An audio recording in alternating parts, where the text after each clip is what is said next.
SuperTalk Mississippi media production. You're listening to Sports Talk Mississippi On Demand, presented by Pearl River Resort. Escape to Choctaw, Mississippi and enjoy world-class gaming, the Dancing Rabbit Golf Club, and Geyser Falls Water Park. Escape to Pearl River Resort. Sports Talk Mississippi is on the air. Sports Talk Mississippi is powered by C Spire. Power your home or business with C Spire Fiber. To learn more, visit supertalk.fm/C Spire. C Spire Fiber powers Super Talk Mississippi.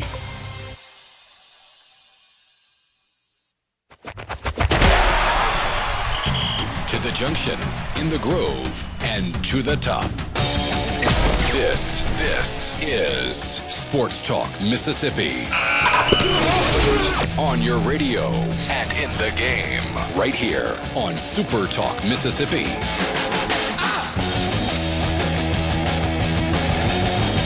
You are looking live at the house that Brian Hadad might be building soon.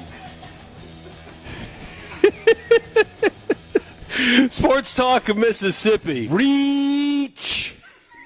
I wanted to loop you into that. Man, that was a big reach. You got here and you toured. Yeah. What? I haven't gotten toured. But I haven't toured. You haven't toured yet. No. I thought that was that's Is not there a happening kid today. here with me? I didn't know if Mom came down too or what. Let's set that up for later. We are, and I drove around campus a little bit because that's what I do when I go to college campuses, especially ones that look like this. We went south for the show today. We are at Mississippi Gulf Coast Community College, and we're here, and people are looking at us right now, but I would say this privately. What a stunning place this is. When you hear nationally, I say this all the time. I didn't grow up in Mississippi, and the community colleges, junior college system where I grew up did not have, if you're watching on SuperTalk TV, facilities like the one behind us, but not just sports. The campus and everything is just stunning. And the education and the quality of the people are stunning as well, and we're just so glad to be here. We are glad to be here. And, this is one of our favorite remotes. We do it basically every year. I always know mid-August we're coming down here, and it's something to look forward to. It's a long drive, but it's totally worth it when you get here and you get to see the great people here at Mississippi Gulf Coast.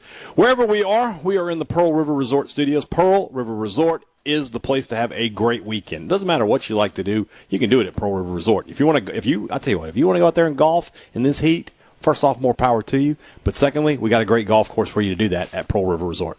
I myself might think a trip to Geyser Falls and just sitting under the cold water thing might be the way to go. That's just me. That's just something that I enjoy. So, whatever you enjoy, make it happen for yourself at Pearl River Resort.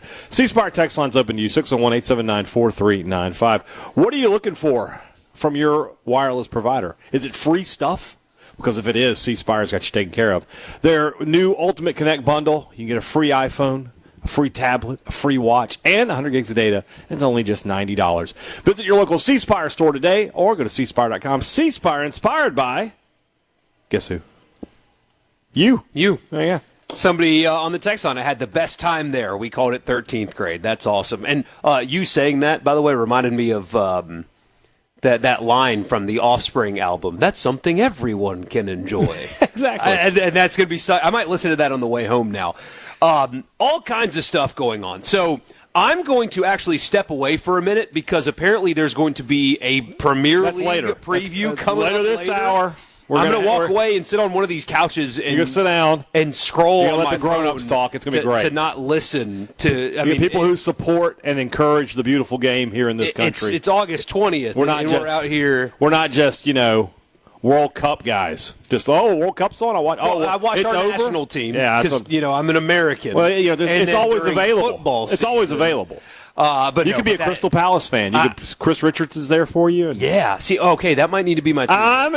See, there's a way in for everybody. But that'll happen, and my apologies ahead of time. Although you're apologizing for it. It's gonna be the best segment of the day. It'll be a great segment. We do the wrestling thing, and that's always next week as well. Is that next week? Yeah, really? we're doing some wrestling next week. Perfect. I'm very well rounded. We got a team to get to on the countdown. We'll do that coming up later as well. Mm-hmm.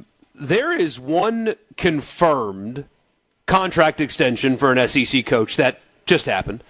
there is on the agenda a second one. And the first one is bad. The second one's worse. So we'll talk about that. Completely unforgivable if it happens. Just shocking that is what is on the table in the former SEC East anyway. We've got an update of sorts on the players that beat the NCAA with help of a Louisiana judge. There's 16 of them, some of them still on NFL rosters. Well, we got an update on that. Quite frankly, from a local perspective, I would be surprised as of this moment if any of them played college football in Mississippi. But we'll talk about that. And Greg Sankey now fighting back. We will talk about that. But hey, Dad, we got 5 minutes here until we got to get to a guest. Has there been anything, I can't talk today, that has happened since we last did this in training camp that has stood out to you, things that have happened in Starkville, positive, negative, somewhere in between that you're encouraged by or discouraged by? I talked about it a little bit last night on Thunder and Lightning, that the thing that stood out to me the most, what's the biggest question for Mississippi State? The offensive line. When I've heard practice reports, when they talk about the ones, who's getting out there with the first team, it's the same 5 guys. Mm-hmm. And, the fact that that's happening, and it feels like you're already kind of settling in, these are our guys, that you can get the game week, that's going to be the guys. A year ago, they were putting guys in and out, and I think going up until the last day, maybe they didn't really know who was going to be the starters on that offensive line. Because I remember, when they announced the starting lineup and Albert Reese was at left tackle, we were like, wait, what? He's where? He's going to be left tackle? Nobody had any idea what was going to happen. Yeah. And this time around, it feels like everything is, it's these 5 guys. So that's a good note for me. The other thing that I've heard from camp is that defense is having a good camp. And they need to be able to say that. You think about what the past 2 years have been like at Mississippi State. For if I was hearing coming out of camp that the offense is just completely controlling things, I would be nervous about that. That would make me nervous. Hearing the defense is doing well against what I believe is going to be a pretty good offense, I feel confident that Zach Arnett's getting things going in the right direction there. You certainly hope so. That's what you bring him on for, right, is to change things there. You mentioned offensive line. It's interesting. I think that if you asked and injected truth serum into Pete Golding about the offensive tackles in particular going into training camp, he would have said words that I can't repeat on the radio. Yeah. And now I sense that it's okay. That especially after a scrimmage over the weekend, Terez Davis is going to be your left tackle, and they believe in him. They think he's solid and all of that. I had somebody tell me that it's basically a one-of-one or one-for-one replacement for what they had at tackle last year. Like, Terez Davis not going to go in the first round. He's not Laramie Tunsil, but he certainly can be Diego Pounds or Jaden Williams. Solid SEC tackles, don't make a lot of mistakes, you can depend on, and again, they're not going to go first in the draft. It's been the other tackle that's been the area of concern. That there's been Pete Golding very publicly talked a few weeks ago about Tommy Kinsler just needs to shed some pounds, that physically he needs to lose a little weight. Kern had the issues in spring. Apparently, on Sunday in the scrimmage, they came away thinking, oh, okay, they might actually have something that is not only useful, but they right tackle might not be a hole if those 2 guys keep that up. So we'll see. There's a big we'll see when it comes to camp rumors and things like that. But there is a pretty noticeable shift in tone when talking about right tackle now as opposed to 3 weeks ago, that 3 weeks ago it was terrifying. Now it doesn't sound like anybody's scared of that position anymore. It's an offensive line that has battled some injury stuff during training camp, but which one doesn't, I feel like that's better, more positive than it was a couple of weeks ago as well. So we'll see. I don't know. Well, I hate saying we'll see, but when it comes to training camp rumors, we'll see has to be. Because especially when we're not seeing. We're not getting out there and getting a good long look at practice with either one of these coaches. So that's just the way that goes. But I will say from a Mississippi State perspective, and it seems like from the Ole Miss perspective as well, it just feels like there's more good than bad coming out of camp. And, you think about what's going on with South Carolina and all the injuries that they've had. Alabama is still trying to figure out who its quarterback's going to be. I think Kalen DeBoer said today he feels like he's leaning a sort of way, but we'll see how that all pans out. I think they've picked a starter, and they're embellishing that they picked a starter. I think you're correct. I think it's going to be Keelan Russell, but we'll get there when we get there. Long story short, from a State perspective, from an Ole Miss perspective, right now on, what's today? August the 20th, everybody's okay. Everything feels like it's going the way they want it to go. They got another week to go through. State scrimmages on Saturday. We're talking to Levy after that, so we'll have that audio for you next week. What are we, 16 days until kickoff? Yeah. 16 for State and Southern, 17 for Ole Miss. Sounds right. Sounds correct, yeah. Buddy. We're almost there. We're almost there. So, all right. We're talking football. We are talking football when we come back. Not SEC football. The round one. Right, the one they actually use your feet. That you kick the ball. Not the one they pick up and call football. That's what we're doing when we come back. Ryan Joyner, who is the head women's soccer coach here at Mississippi Gulf Coast, is going to join us. He'll talk about his team, but he's going to stick around for a little while, and we're going to give you the full Premier League preview that we know that you've been waiting for out there. Can't wait to do that. We're live here at Mississippi Gulf Coast Community College. It's Meet the Bulldogs Day. We'll be back in just a minute here on Sports Talk Mississippi.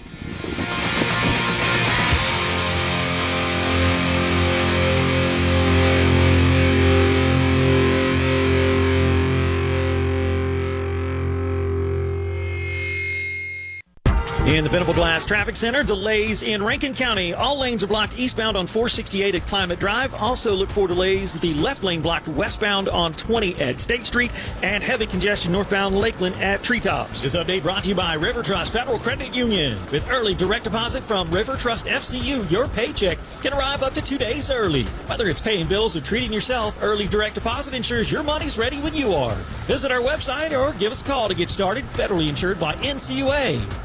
This portion of Sports Talk Mississippi is sponsored by Coleman Taylor Transmission, servicing Central Mississippi for over 60 years. Their ASE certified technicians offer dependable transmission services, a warranty, and wrecker services. Call Coleman Taylor today for all your transmission needs. I'm Lauren McGraw with Gotta Go. I'm here to help you with your construction site. We have many different options such as portable toilets, handicap units, hand washers, eye washers, and also roll-off dumpsters. When you gotta go, please call Gotta Go 601-879-3969. Buick GMC, we strive to make buying your next vehicle easy and take care of you long after you drive off the lot. That means upfront and honest pricing, doing everything we can to make the time you spend in the dealership as short or as long as you need. It means we understand that purchasing a vehicle is more than just a transaction for you. We want you to enjoy the experience as much as we appreciate your business. Find your next Buick GMC or pre-owned vehicle at FillmoreBuickGMC.com. Fillmore Buick GMC. You drive everything we do.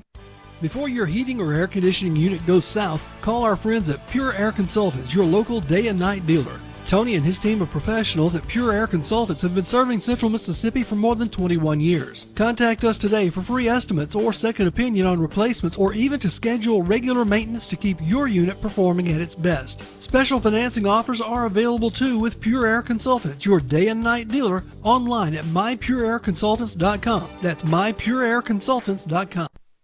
Get the inside track on Mississippi politics. Mornings with Richard Cross on SuperTalk Mississippi.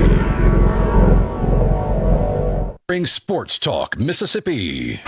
SuperTalk Mississippi. And the crowd that's singing. And the crowd that's singing. And the crowd that's singing.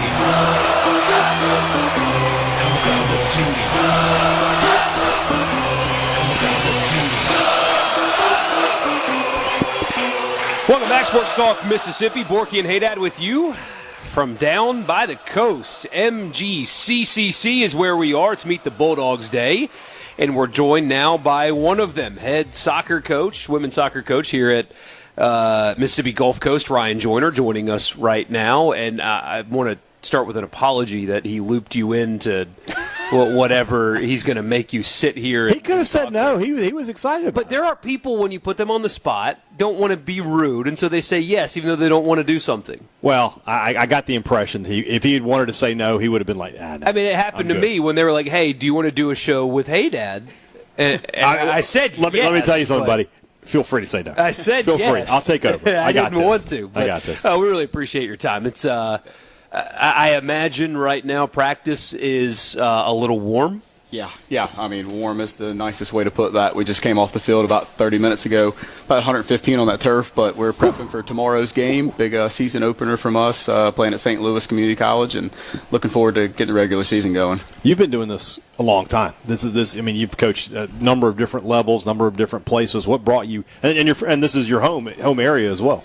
Yeah, when Dr. Mary Graham rings your phone after having a successful stint at a sister institution at East Central Community College, you don't say no. I mean, this place is special. You can see the facilities. We have a progressive administration. Home is where the heart is, and I want to raise my kids here. They love being here. But the opportunity to win a title here is what drew me to here. I mean, they want us to win. I want to win. But this place it's a sleeping giant on the women's soccer side, and we're just trying to get it right. It's interesting that there are places, everybody wants to be successful. Everybody, I want to win. I want to do that. There's a difference between wanting to win and then doing what needs to be done in order to get you there. I assume because you took this job, this is the kind of place that doesn't want to win. They want to do what it takes, what's necessary to win. Yeah, I know a lot of people talk about the process of winning, and when you speak to our administration, it's all about how can you get us to win successfully over long periods of time. You can't just be a blip in the radar like we were last year, Started unranked, probably the 50th best team in the country, ended up number 5 team in the country, lose a quarterfinal last year. We need to make sure we sustain that for a long time, and we've got the resources, we've got the players, we've got the staff, we've got the facilities. That's what pushes us to want to be here, someone who pushes us to want to win. Are you noticing, so the World Cup just happened, a lot of people, a lot of casual fans of the sport get into it.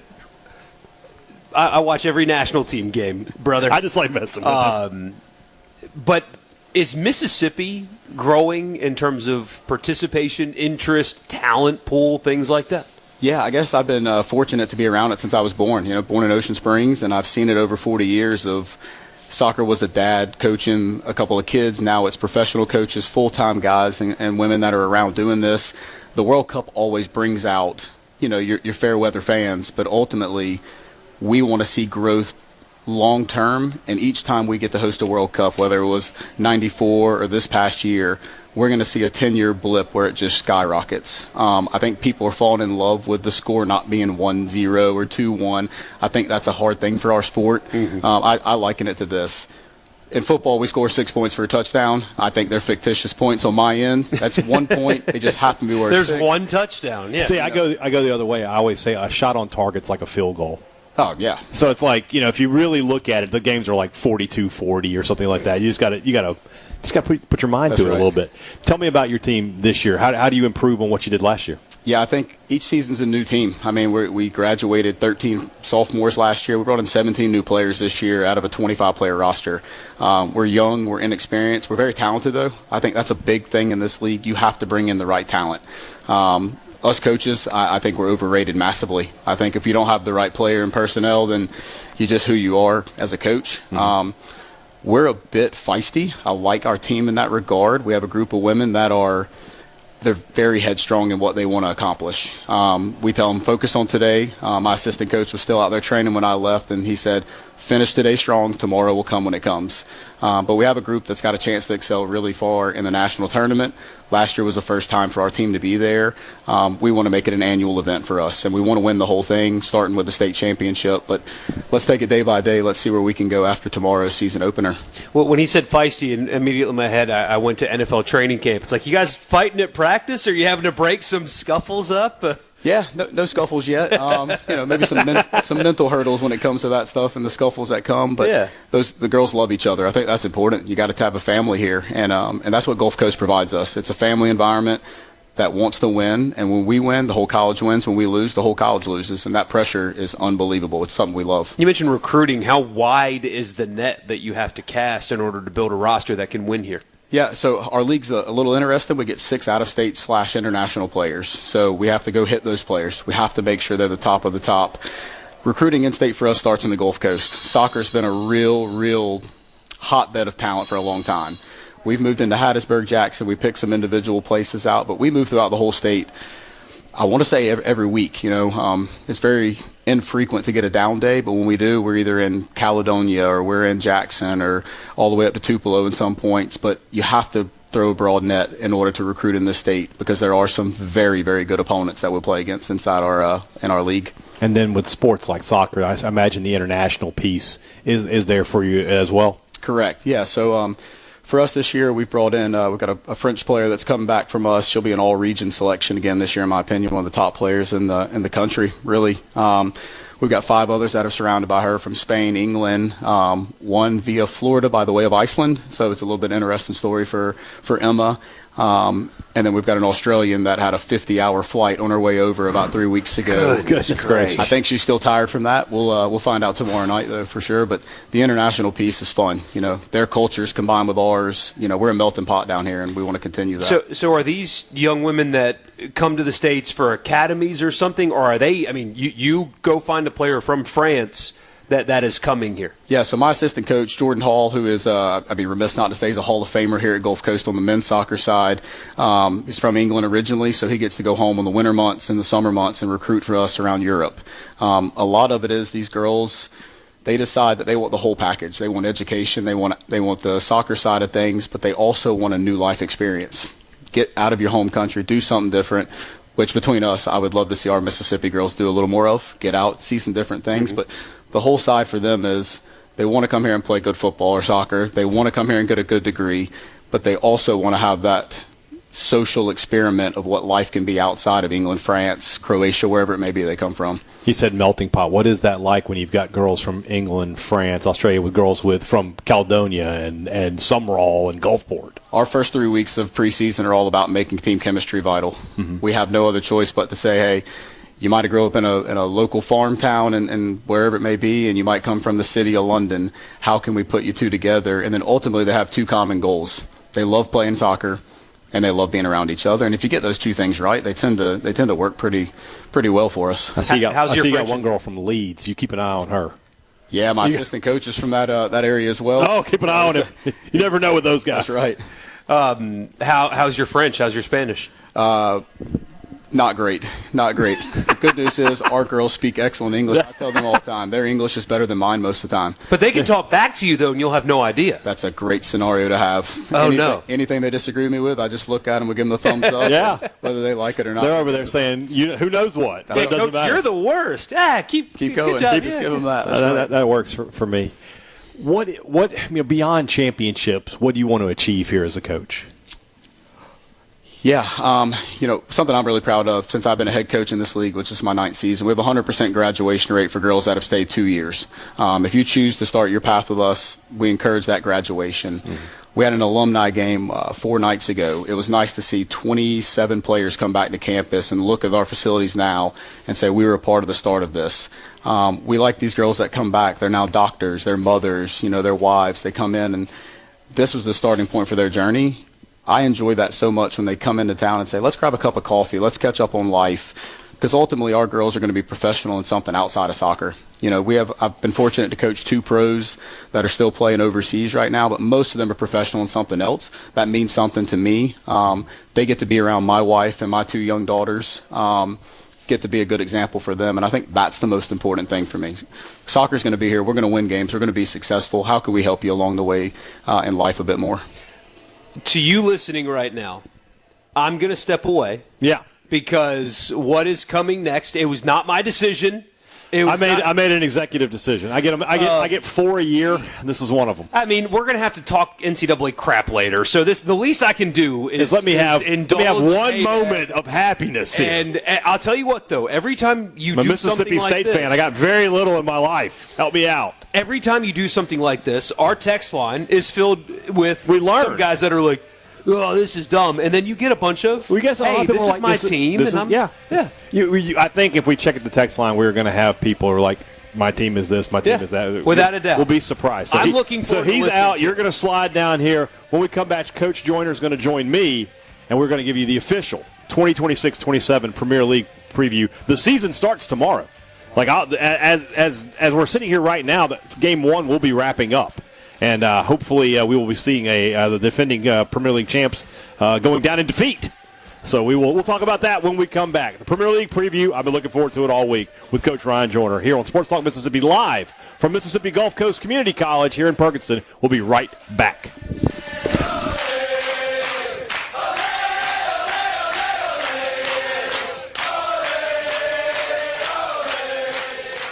From the More Sports Talk Mississippi now.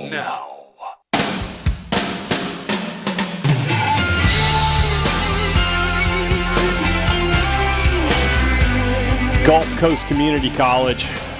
We have abdicated the throne of Michael Borkey. He's out for a few minutes here. Coach Joyner was kind enough to stick around for another segment because we are going to do something I've been wanting to do all week, and that's the Premier League season starts tomorrow. Arsenal and Coventry City. I don't think they did it on purpose, but I really like the idea of every year, let's have the Premier League champion and the championship champion game one. I think that's a great idea. Yeah, let's see it. Let's see who's going to step up to the table tomorrow. And I love, of course, you and I were both kind of joking, but as a Chelsea guy, Frank Lampard holds a special place in my heart. I hope I don't know if they're going to survive, but I'm hopeful that they do well.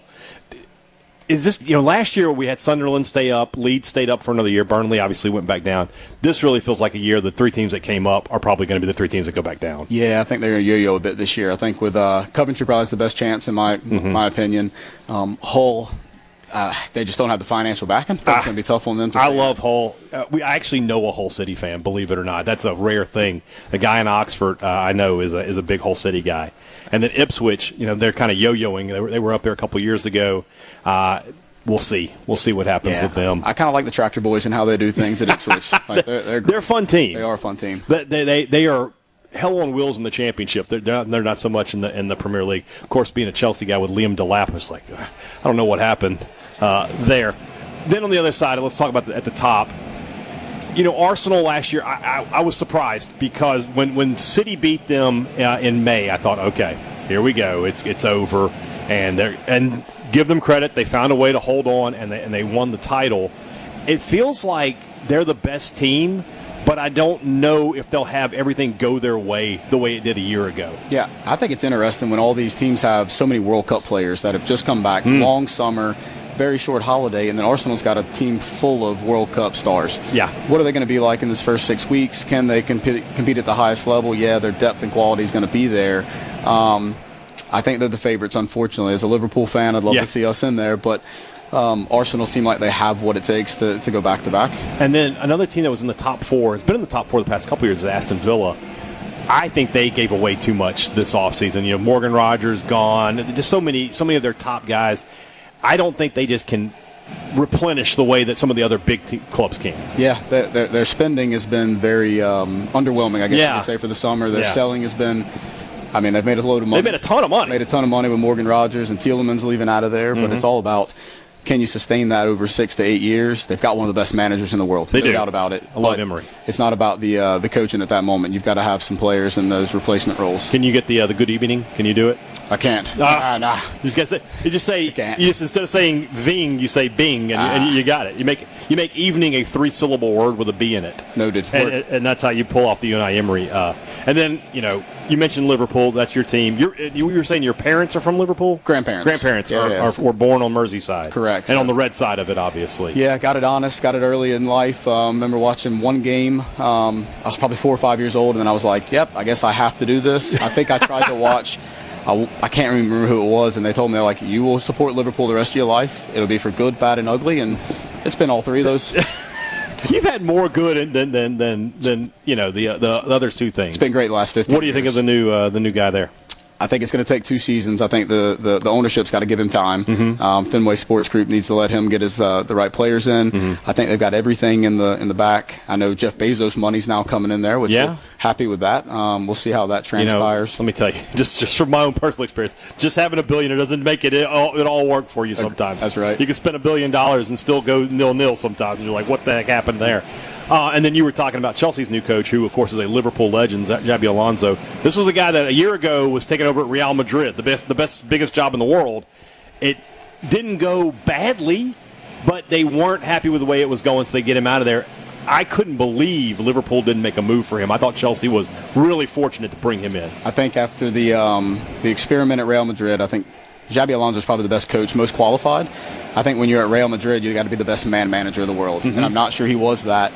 He's going to be successful at Chelsea. He's going to keep that job for at least one season because we know how volatile their job is. I think they want to have some continuity at this point. And then their ownership group needs to continue to allow those coaches to develop players. I think that's a big thing to get them into that top 4 again. And they may not have continuity on the ownership side because of this whole thing going on with Mark Walter and then Todd Bowley looking to get out. That's fine. I don't.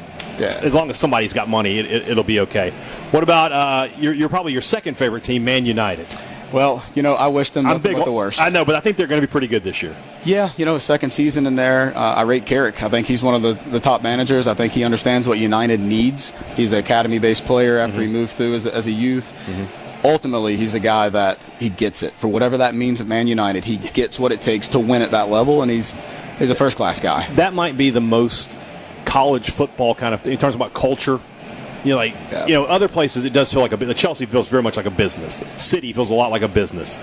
Man United feels more like a club in terms of, and Liverpool has some of that too, where it's like you have to understand what it means to be Manchester United to be successful. Yeah, I think when you're a red in that town, just like you are in Liverpool, like you're working for the working class people, you're playing for those that support you, the hard man that goes out and does a day of labor and then comes out and watches you play at night. I think Carrick has that. He was a holding midfielder, box to box a little bit in some phases, but he gets what they need. Played with all their best players. I think they're second favorites in my opinion. Yeah, I think agree it's Arsenal, United. I think Chelsea's right there in third. And I would take that. I would sign it right now if I could get that. Yeah, and I think Liverpool finishes fourth. But who knows? We get like 7 Champions League spots these days. So. That's true. So you if that's your top 4, you're leaving out a pretty big dog there. We have been seeing what's happening at Alabama since Nick Saban left. Right, they have not been able to get to those spots that they were at. Manchester City, Pep Guardiola, the greatest coach of all time in terms of tactics and everything else, in my opinion. Gone. Enzo Maresca, who was at Chelsea, who wasn't terrible, but wasn't setting the world on fire or anything. There's a lot of similarities between him and Kalen DeBoer. Kalen DeBoer was really good at Washington, but was that the guy to replace Nick Saban? Is this the guy to replace Pep Guardiola? You think they might not make top 4? Yeah, I think it's going to be close. I mean, they preseason did them no favors. I don't think the Community Shield did them any favors.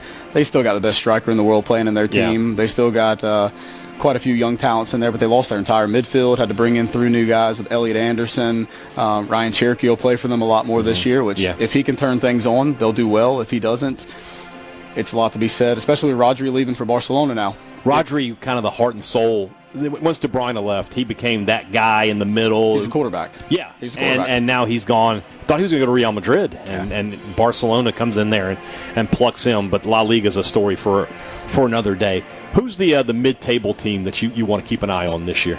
Yeah, I'm interested to see what Bournemouth does after losing their coach to Liverpool. I think they've still got the core players that are in there. They got a young guy named Ryan that's in there, Brazilian. Yeah, good player. Very talented. If they can hold on to him, they'll have success.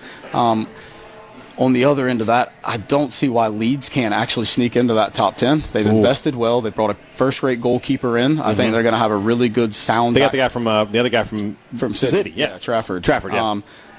Their coach knows what he's doing. He switched to a back 3 about 5 weeks in last year, and things just turned around because they were in a relegation scrap for a large part of the season. Yes, they were. And then I'm going to be interested to see, can Sunderland hold on to what they were doing last year? They were fun to watch, and I thought they had a good balance. I liked what Chelsea did, trying to get some veterans in, bringing in Welbeck and bringing in Henderson. I really wanted Granit Xhaka to come to Chelsea, but it didn't happen that way. Are you a back 3 guy or back 4? A back 4, generally. Okay. Yeah. Back 3 for me just sees I want to defend too much and play in a back 5, and I want attack and free flow in soccer and football, and let's go see goals in the back of the net, and we'll figure a clean sheet out later. We were talking about that during the break, that you're a route 1 kind of guy. Just get the ball over the top and let's see what we can do. Yeah, whether it's over the top, through the lines, in between the players, we want to go score goals. Average goal in college soccer is 3.7 passes. So if we can do that successfully, it's great. Who's the most exciting team in the league to you? Oh, wow, what a question. On the preseason, it might be Chelsea. They were giving up goals, but they were scoring a lot. And of course, I love João Pedro. I don't know if you saw. I'm nervous. He got the number 9. Yeah. Oh, I don't like that at all. Why mess with success? It can be a curse in that regard. Yeah, especially at Chelsea. I think, unfortunately, with Tottenham and how De Zerbi plays his football, I think a lot of it's going to be very fun with them. From the C-Spire text line, is Tottenham going to be good? 17th 2 years in a row. They did win the Europa League a couple years ago, which put them into the Champions League. I was convinced. So I went to the Premier League Fan Fest last year in Tampa. When they lost to Brighton, I was like, they are going down. This is going to happen. And everything went the way it should have, except on the last day, Everton of all teams. Of course. Couldn't get the job done if you're listening, Everton fans. They should be better, though. They've put a ton of money in. They should be. I was a massive Ange Postecoglou fan. I love his personality. I love who he was. De Zerbi's got a similar personality. Hard-nosed, hard to read sometimes, but the way he gets his teams to play, center backs carrying the ball out, doing some things that are a bit different with the midfield. They're an exciting team to watch. They will concede goals this year. Loads of goals. Yeah, that's can always be dangerous. Last thing before we get out of here. First off, thanks so much for doing this. It was a lot of fun. Of course. What is Liverpool going to be like this year without Salah? What is that like for you as a fan? Young, inexperienced. You can't replace 30 goal contributions a year, and he's an absolute club legend and will be remembered for everything he did for that club. Yeah, originally a Chelsea man. I don't know why. There was a time when De Bruyne and Salah were both on the same team. It's like, we could have just kept them. Coach, this was a lot of fun. Absolutely. Really appreciate it. Good luck to you this season. Thank you so much. And I don't know what it is about Liverpool. You and Coach Beatty up at Northwest, both of you are a couple of Liverpool fans. I don't know. Maybe there's one Chelsea guy here. If you're out there, coaches, if you're a Chelsea fan, hit me up. We'll get you on the show. All right, when we come back here live at Mississippi Gulf Coast, we continue Meet the Bulldogs Day. It's going to be a great day down here in Perkinston, and we're glad to be a part of it. Sports Talk Mississippi here on a Thursday. We'll be right back.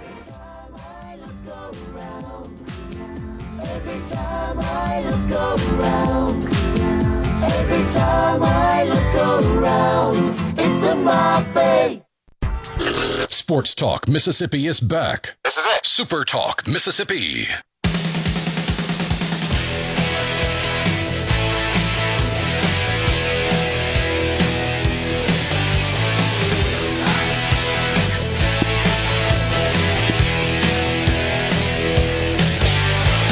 All right, Soccer Talk Mississippi is over.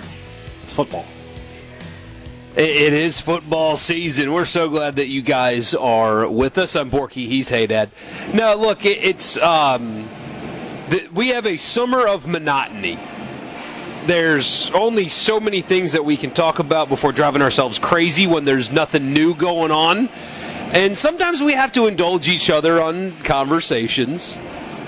And that was Hadad's 10 minutes to do exactly what he wanted with no regard for anybody else. And it was actually quite good.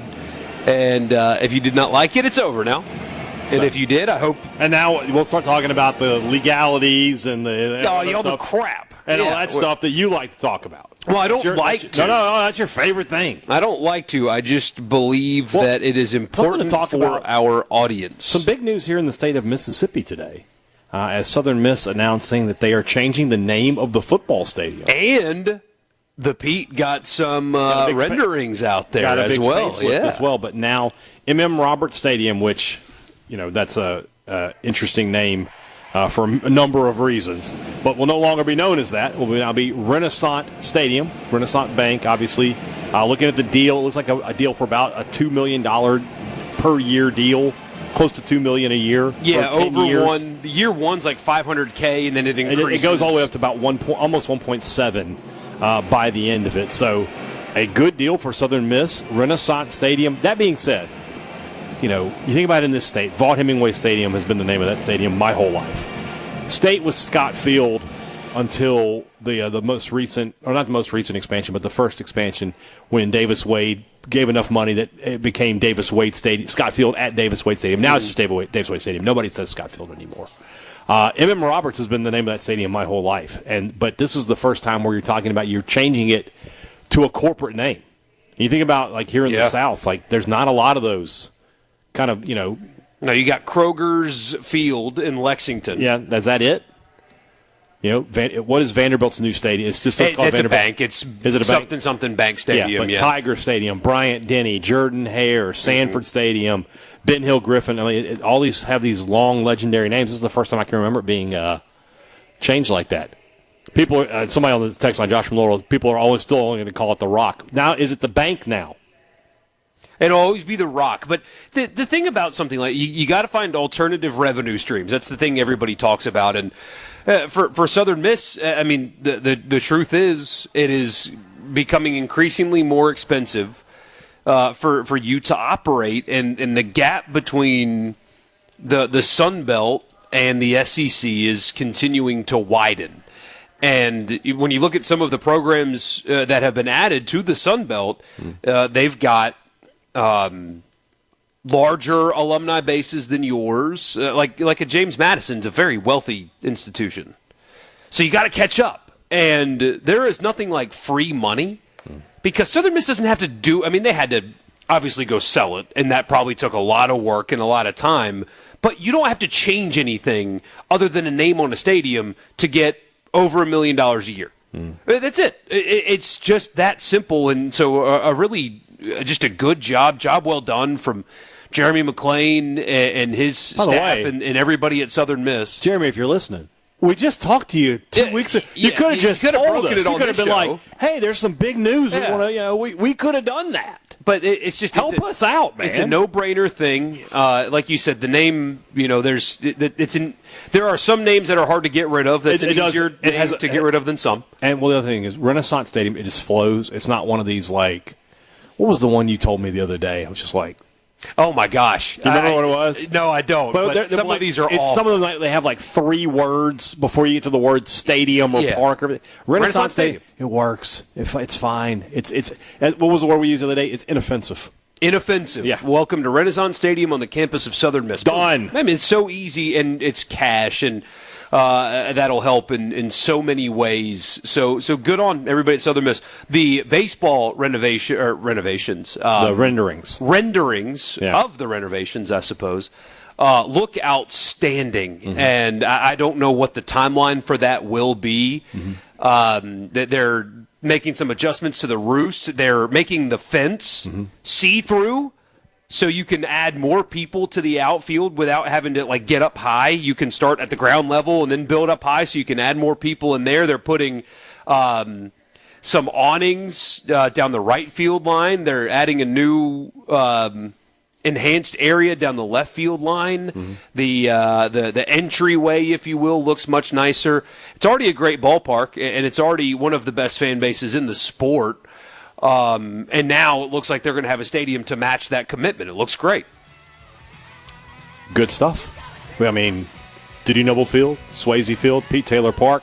These are 3 places what are 3 places where you can find postseason baseball most years? So you got to have top-notch facilities for that. And that's right. That's going to be another, Diddy Noble, Swayze, already outstanding. Pete Taylor Park is already a great park, but now it's going to be even better. After the news, we got a lot to get to. We'll give you an update on this court thing and how it pertains to the state of Mississippi. We've got a starter possibly being named in the SEC, a high-profile one, and then some contract extensions. It'll blow your mind. After the news, more sports talk. Don't go anywhere.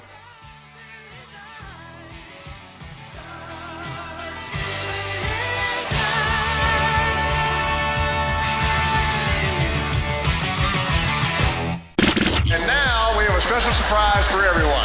Give it to me. More Sports Talk Mississippi right now on Super Talk Mississippi.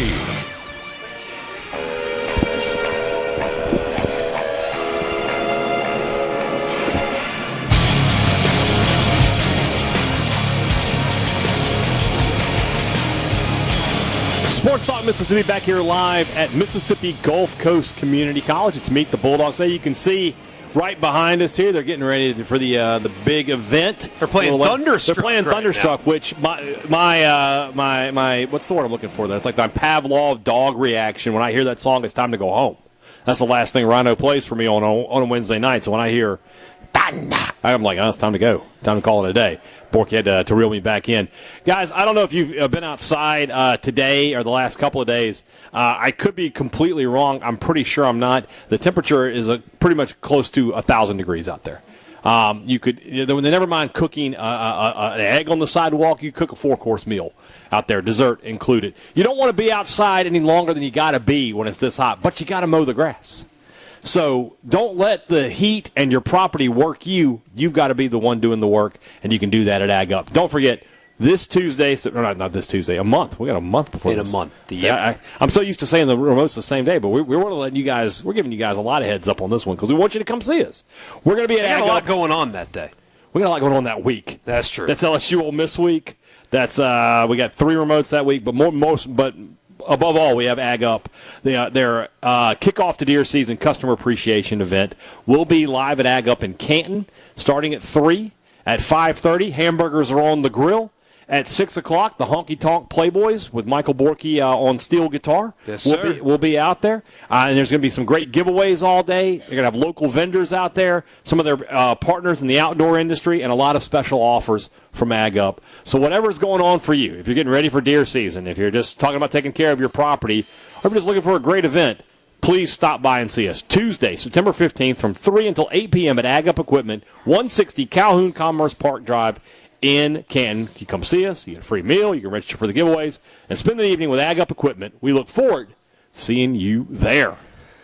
So, since yesterday, as we told you yesterday, a Louisiana judge granted 16 former college football players an extra year of eligibility after the Colorado court case. You guys know the rest. Now, 3 of them are of most importance to you, our listening audience. It's former Ole Miss safety Wydett Williams, former tight end Daquan Wright, and former defensive tackle Xavier Harris. Wydett Williams and Daquan Wright are still presently, trying to make a team. They are in training camp at the moment.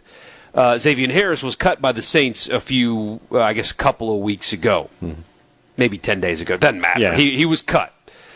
And the initial online reaction was, boom, explode. Those guys are all coming back. Look at how great the team's going to be. And we said on the show yesterday, now you need to pump your brakes a little bit because it is never, ever that simple. And it does, old cliche, it takes 2 to tango. Yeah. If you're Wydett Williams, are you really going to get cut and then come back to a team that you're probably not going to start for? Probably not. So you would love to have him in your rotation, but from his perspective, why am I coming back to college if I'm not even guaranteed to start where I'm coming back? Especially when practice squads exist. You can make a practice squad, make plenty of money, and you're right there if they need you. You're right there. Can you imagine that's something we haven't, I don't even think we've talked about, but like the idea, let's say Daquan Wright, right? Mm-hmm. Comes back to Ole Miss, okay? And then in week 4, the Browns or whoever, tight end gets injured. They're like, we need a tight end. Can we get so does Daquan Wright leave Ole Miss? Yeah, I mean, he's playing college ball. What? So we've gone too far. Those 2 guys in particular, I could have a misread on this situation. I could. It strikes me as very unlikely that they come back to college. I know Daquan Wright apparently put his name in the transfer portal. That is a CYA move. We're an academic institution, so I won't spell out what CYA means, but that's what that is. It's giving him a backup plan, just in case things go awry in Cleveland. But the likelihood of them playing college football seems low. Those are 2 guys that are going to be with their teams up until cut day anyway, and then there's the waiver process and practice squads. It doesn't make a whole lot of sense. Also, talked about Xavier Harris yesterday. Yeah. I don't think right now that would be a plug-and-play guy that's available to play right now anyway. Right. I know it's been talked about. Well, you said that the Saints cut him for there's an injury reason to that. Injury-related reason. And also there's been some talk possibly that he has been told offensive line is where your future is. That's hilarious, considering that he's kind of like the William Eccles thing. Yeah. That State kind of wanted him to be an O-lineman, and that's why he went to Ole Miss. And now it's like you get the NFL vindication. Mississippi State was right the whole time. Well, but he was a pretty great. He was a good defensive lineman, no question. But we'll see on that.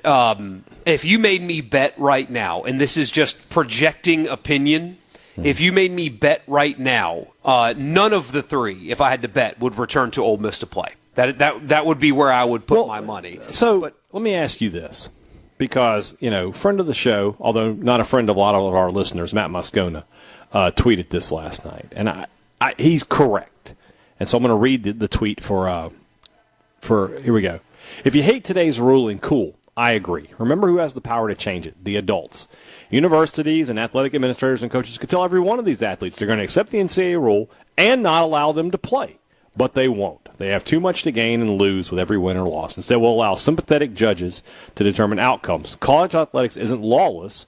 It's just governed by adults who have too much to lose by following the rules. There might be a show that you listen to called Sports Talk Mississippi, where one of the hosts on the show has said that very thing about 100 times over the years. Yeah, but he said it on Twitter.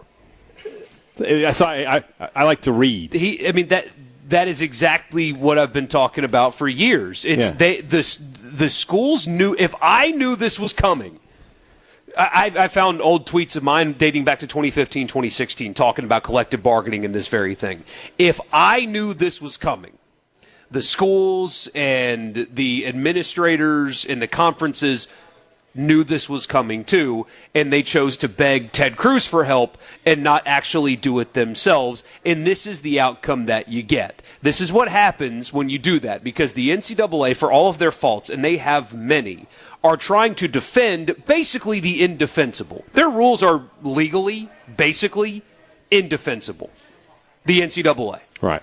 And so it's not necessarily their fault, although the timing caused this to be a mess because they have bad timing. But they're being asked to defend the indefensible. It's the conferences and the schools that have sat back and allowed this to be the case. Yeah. They are most at fault. But the next layer to this, okay, so you're seeing, LSU fan accounts that poses media say things like, what? There's a lot. That's not just an LSU problem, but go ahead. I'm hearing LSU is going to be heavily involved in Xavier Harris. Maybe they are. As of this moment, Greg Sankey and the SEC are holding firm on the intra-conference transfers. What do we mean by that? The SEC, on its own, has a rule that says a player cannot transfer from one SEC school to another after the portal window closes, regardless of what a judge says. That Greg Sankey and the league are holding firm on that. Can he do that legally? I think there is a better case. Now, I'm not a lawyer, but I have talked to a few on this, and if you're a lawyer listening, this might be a gross oversimplification as well. But as I understand it, the SEC can have a rule like that and have a better shot at defending it legally because there are comparable, equal opportunities to play somewhere else. The NCAA has a monopoly.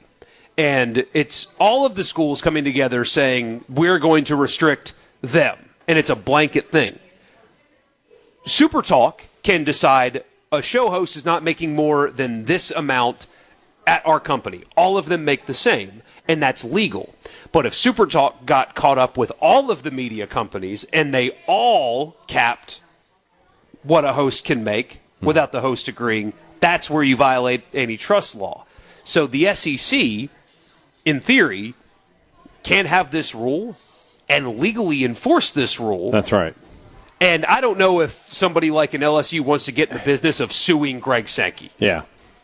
Because this came from, Marty in Portland is already talking about it here, but it's a basketball thing. It's the R.J. Luis thing where they want to get him eligible. LSU right now for basketball, I believe, still only has 4 guys on the roster. How many was that? Not 5. Because I don't want to disrespect Jay Daniels. Is his finger okay? No, I messed it up really bad. High school football, and it doesn't. I was going to say, I was like, it doesn't straighten. You got the Baldinger thing going almost there. It hurts to straighten. So when my hand is naturally, see how that one's okay. That one. Your pointer there is a little messed up. Yeah. Oh yeah, I broke that one too. Huh? I never knew. I broke every finger. You got the Baldingers going there. So I broke all of them, but this one messed up really bad, and this one messed up really bad. I got a shoulder and I got a lower body injury that hurts still. So, but it's a mess. Text us 601-879-4395. But Hadad made reference to it. Greg Sankey's fighting back. We'll tell you a little bit about that before we transition to something more fun when we come back. showing just where our lives are going to.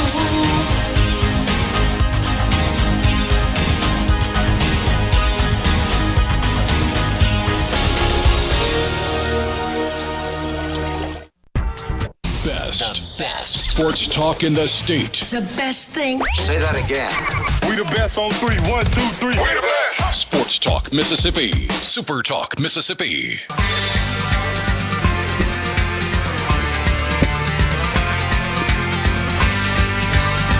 All right, wrapping up what we were talking about a second ago, Greg Sankey, the commissioner of the SEC, is fighting back against all this. He filed an affidavit in that Louisiana court. It's fighting back. I don't think that Louisiana court's going to really care much about what Greg Sankey has to say. Is it going to be like Maine Justice? It's going to be like, we sentence you to eat the spiciest bowl of jambalaya you ever did see. Sankey asked Judge Ronald Johnson in East Baton Rouge Parish Court, again, I'm sure that's going to go well, to uphold NCAA rules that prevent athletes from returning, saying that going pro, signing deals, coming back. Saying the decision is essential to the integrity of college sports because college sports is filled with integrity. He wrote that allowing pros back into NCAA competition would undermine the fundamental principles of college sports and unfairly harm high school students. See, that's the worst argument in the world. But but I can make a case for it. You can make a case for it. There's more quotes in here, but the affidavit was not about the 16 football players, actually. It was in response to a lawsuit filed by former St. John's player R.J. Lewis. He was the 24/25. I just would have assumed it was Luis. Is it Luis? I don't know, man. He was the 24/25 Big East Player of the Year. He's committed to LSU. He wants to play one more season of college basketball. This is not the first time that Greg Sankey has filed a affidavit in court against an SEC player. He did that with Charles Bediako last season. Remember the Alabama player that was playing G League and then came to Alabama, played a couple of games thanks to a judge, and then a new judge came in and ended that.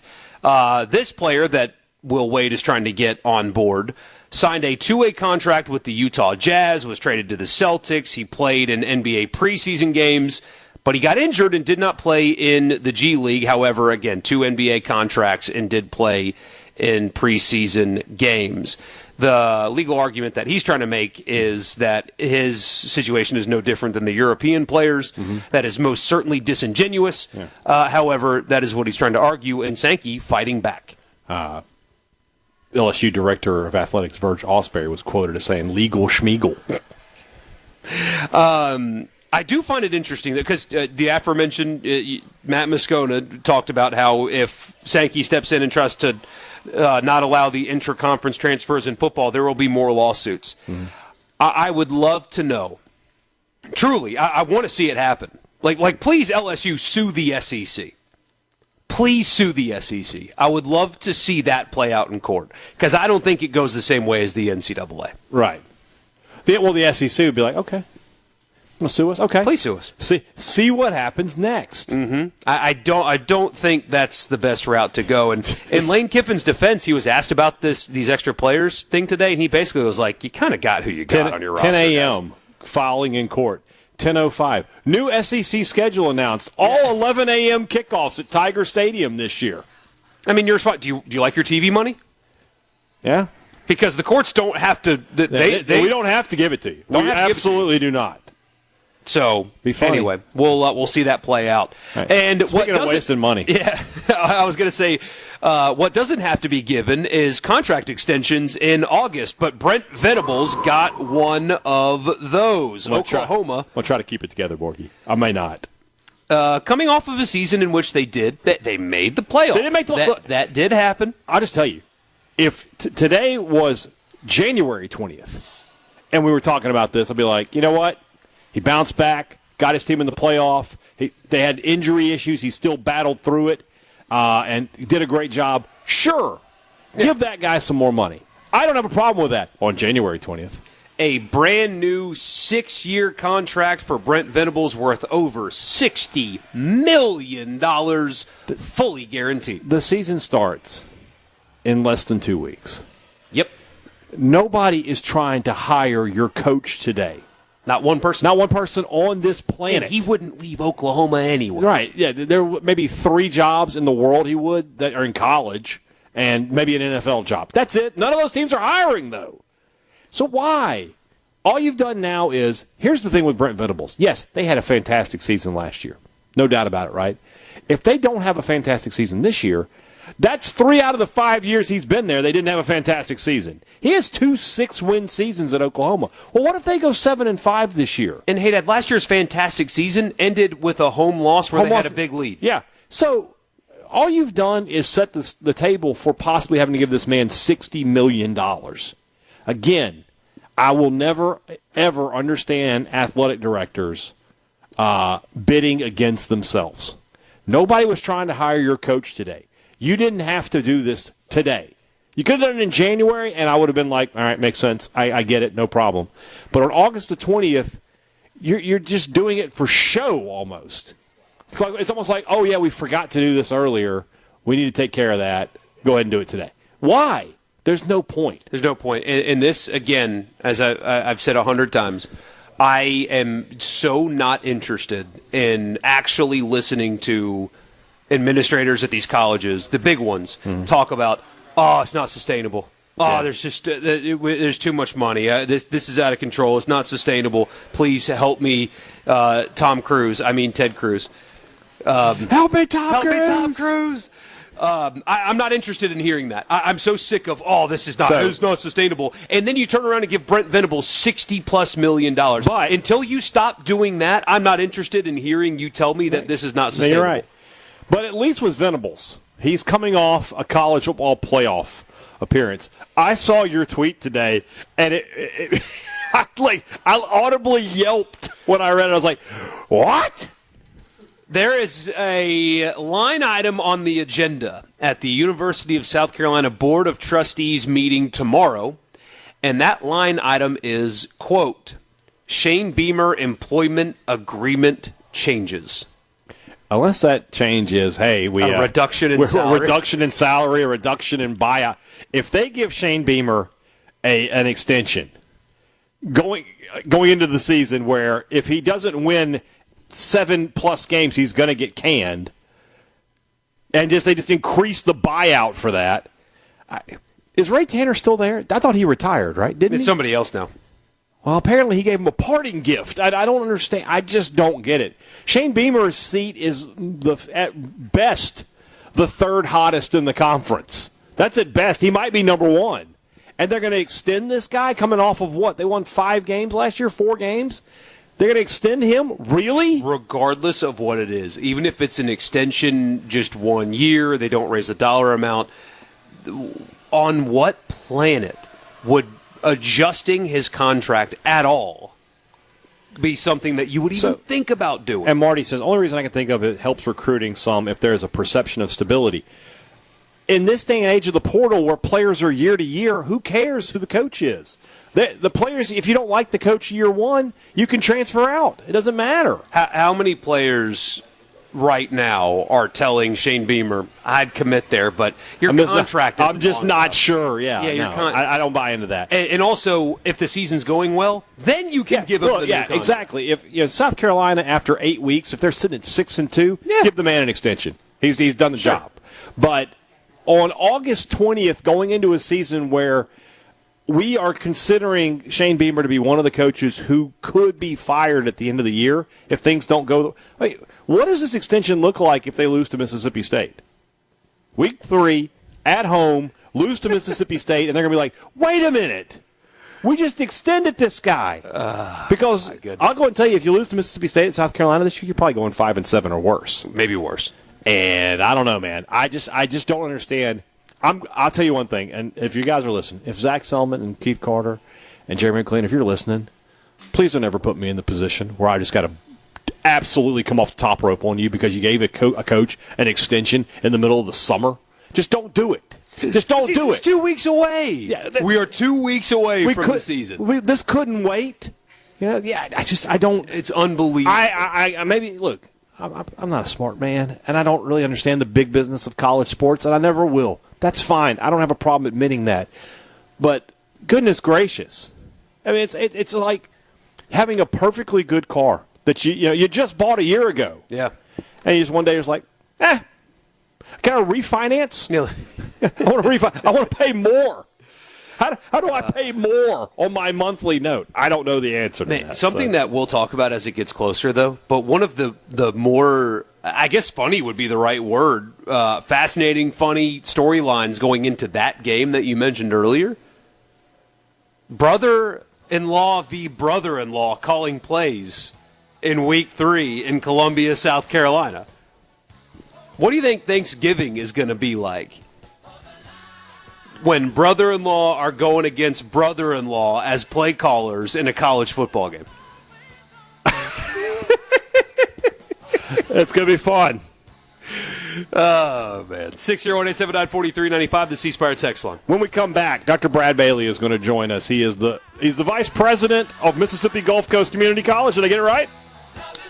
I love it when I get a title right. I don't normally do it. He's going to join us to talk about all the great things going on here at Perkinston at Mississippi Gulf Coast Community College. We'll do that when we come back. Sports Talk Mississippi live from Mississippi Gulf Coast Community College. Meet the Bulldogs Day. We'll be back in just a minute.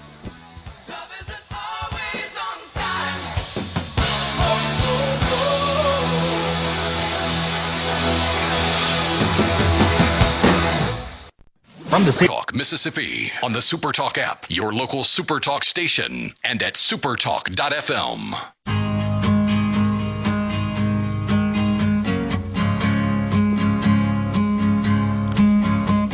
How do we get the marching band to play some Bob Seger? I mean, they were giving us AC/DC earlier. Is it a bar? Or is it a Seeger bar? Is it a Seeger band? I bet a Seeger band. I bet they could play some. Sports Talk Mississippi. I'm Michael Borkey. He's Brian Hadad, visiting now with Dr. Brad Bailey, Vice President of the Perkinston campus right here at Mississippi Gulf Coast Community College. Great to be here. Thank you for having us. Absolutely. Don't forget the George County Center. I see my dean, Will Overstreet, over there. He wants me to plug George County as well. Plug away. Did I hear you say correctly 12 locations in Mississippi? Absolutely. And the most recent location, you may have heard that the Gulf Park campus of the University of Southern Mississippi, we're now teaching their freshman and sophomore level courses at our prices. So that's very exciting for us.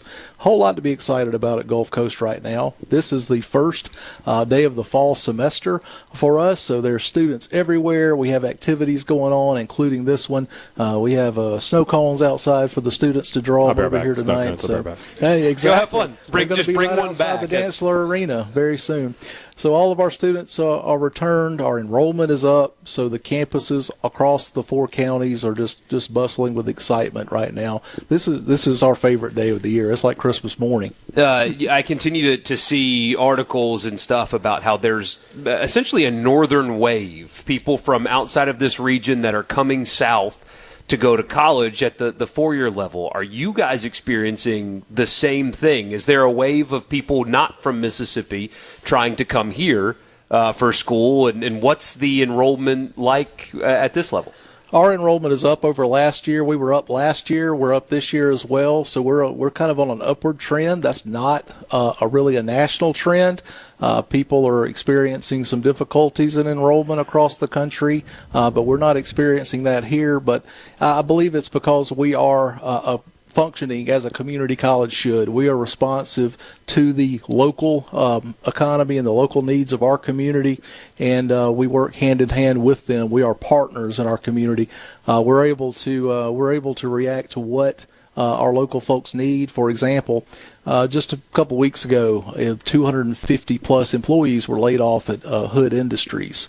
That's a big blow. That's 4% of the Stone County working population were laid off. Well, that night we were on the phone with my colleagues, and we were talking about how we're going to respond. And within a couple of days, we had a job fair plan. We had resources put in place for them. We've enrolled many in upskilling programs, and we had a job fair this past weekend that drew over 250 employees, and they interviewed on the spot. One of our longtime industry partners, Ingalls, hired 28 people on the spot. And all of the industry partners, over 34 in all, left with a stack of applications. We feel like we're a big catalyst for that happening, but we're just so proud that our community partners came out and wrapped their arms around our community. So I think that's the key. I think that's the key to what we do in enrollment, is because we are a community college and we react to our local needs. And you've been a part of this community for going on 20 years now. What is it that has kept you here more than anything else? I started at the Perkinston campus in 2007, and I've been all around the district. I just recently returned here as the VP of the Perkinston campus after nearly 20-year jauling around South Mississippi. So I've gotten to be at the Jackson County campus, the Harrison County campus, the Perkinston campus. They are all really, really exciting to be a part of. This one is exciting in particular for what you guys are here to see today. You're going to see our Band of Gold perform. You said AC/DC. Look, their halftime show this year is Guitar Hero. So nice. A lot more of that. Nice. You guys are going to want to be around for that. It's going to be very exciting. We have a brand new band director, Adrian Coco Eves. She's bringing excitement. We call it the BOG, the Band of Gold. The BOG is the place to be, and you're about to hear why in a few minutes. Of course, we also have our 12 athletic programs. You're going to meet a lot of those, especially the fall and winter sports that start today. We're just so excited. I started off as a faculty member for a long time here and a dean of instruction, so I have to brag a little bit. I know you guys are going to want to talk more about sports in a second, but let me tell you about our academics and our athletic areas. We're breaking records, all right? So we had a record number of NJCAA academic All-Americans this year, nearly 100. That is a record for Gulf Coast Community College. We had about 188 on the All-State academic team. That's also a record. 3 of our teams were recognized as having the highest GPA in the state of Mississippi. We're very proud of that. That's men's tennis, men's soccer, and our Perkets dance team. They were the academic teams of the year in the MACCC. We're just so proud of that. So across the board, our student athletes, academics, enrollment, everything's thriving here on the Gulf Coast. We've got a great team of people that make sure that we're on the up and up. Well, that's so important. We talk on this show because we have to about high level college sports, and I mean it's been professionalized and they matter so much. But I grew up on small college football, and it's a lot of fun, and playing sports is great, and being on a team does a lot of things. But what the sports do is open up the opportunities educationally, and that's where the real value is in playing basketball, football at a community college. Yes, you get to do all those things, and you might get to go play at the next level, but it's more about you were provided an opportunity to do something else later on. We pride ourselves on sending our athletes up to the 4-year levels. There were over 30 football players last year that went on to 4-year colleges and earn a little money along the way. We do that at a really high rate, but as you'll probably hear from Coach Wright a little later, the better you recruit, the faster they move on up to the 4-year level.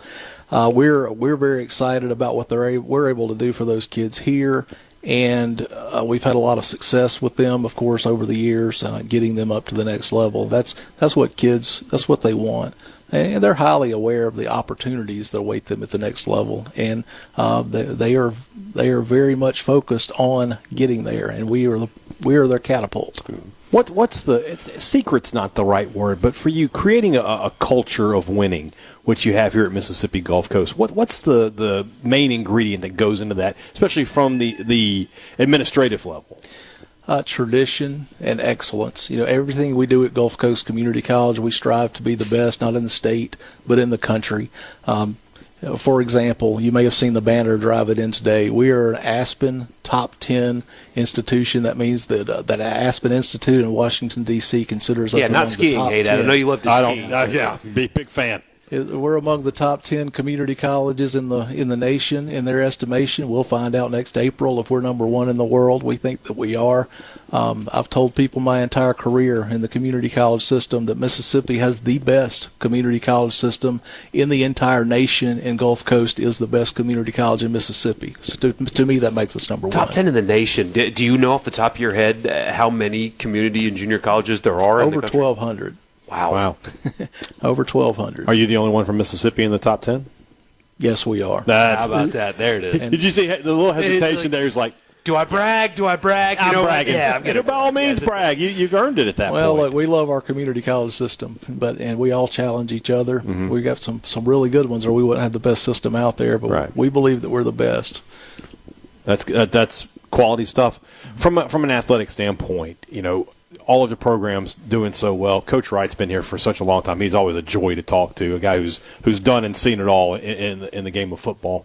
When you talk to coaches, what did they tell you that Mississippi Gulf Coast Community College gives them that makes them successful? Like I said, when I got here in 2007, Steve Campbell Sr. was here. Yeah. They were winning national championships.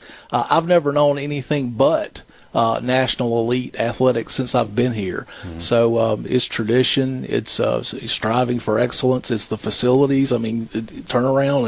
You see what you see here. We say that we have Division I facilities. They just don't hold as many people, right? So I like that. So we're very excited. We try to give the coaches everything that they need, and they give us everything that they have, and that's a huge part of it. A lot of these coaches are my neighbors, so it's a real family atmosphere. We have barbecues at each other's houses. I mean, it's a family, and we're very competitive even among each other. So. Awesome. They all do a really, really great job preparing their athletes to win in the community, in the classroom, on the court, on the field, everything that we do. So it's just striving for excellence, and that all starts with Dr. Mary S. Graham. She is our president. Mm-hmm. She sets the standard, not just for us, but for the nation in community college excellence, and we just try to follow suit. She owes us an interview. She was supposed to be here today. Absolutely. We always love talking to Dr. Graham, but glad we got the chance to talk to you. 60 seconds left. What is this year going to look like at Mississippi Gulf Coast Community College? Well, if today is any indication, it's going to be exciting. We have great things coming down the pipe. We have our homecoming. It's a big deal. It's going to be on September the 19th. There might be something else going on that day. I haven't heard. I'm not sure I don't know. what it is, but I don't but it's pay going to be attention. happening. We haven't right talked here about at that day at all, really. Festival of Lights, first Friday of February. That's our biggest two events here on the campus. And we're looking excited about all of the athletics that's going to take place in the next few months. It's going to be a great year here at Mississippi Gulf Coast, because it seems like every year is a great year here at Mississippi Gulf Coast. Dr. Bailey, thank you so much for your time. When we get off the microphones here, we're going to set everything up for my campus tour. Absolutely. All right, we're going to get young Hadad down here, and she's already a Bulldog, so it'll just be another kind of Bulldog. She'll be coming to one of the best nursing programs in the nation if she does show up here. Oh, she's going to show up. Don't you worry about that. We'll set all that up for you. All right, when we come back here at Mississippi Gulf Coast, we'll wrap up the 4 o'clock hour and get you set for the college football fix in just a few minutes. Sport.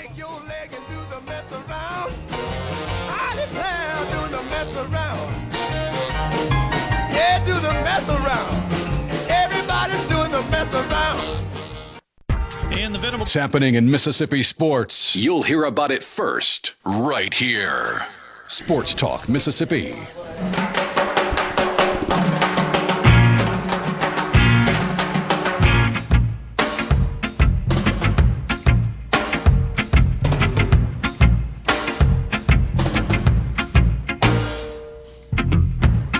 They were looking for me when I came to. Hey, Dad, I will Venmo you $10 right now if you tell me who this band is. Is it Sublime? No, that's a good guess, though. Dispatch. It sure sounds like Sublime. I don't know that band. You don't know Dispatch? Gosh, my high school was obsessed with Dispatch. I don't know. Your high school. So what year was that? I don't think I want to tell you what year that was. So you're class of what? Class of 02 or something like that? Hey, Gary. He's trying to get your attention. I was like, it's not working. So I graduated high school in 2010. So in 2010, I would have been 35. So, no, I don't know. You don't know. Dispatch. 35's young, though, young and spry. It was. No, don't get me wrong. And I listened to some new music. Here's another. You said that band sounds like Sublime, right? Mm-hmm. I don't like Sublime.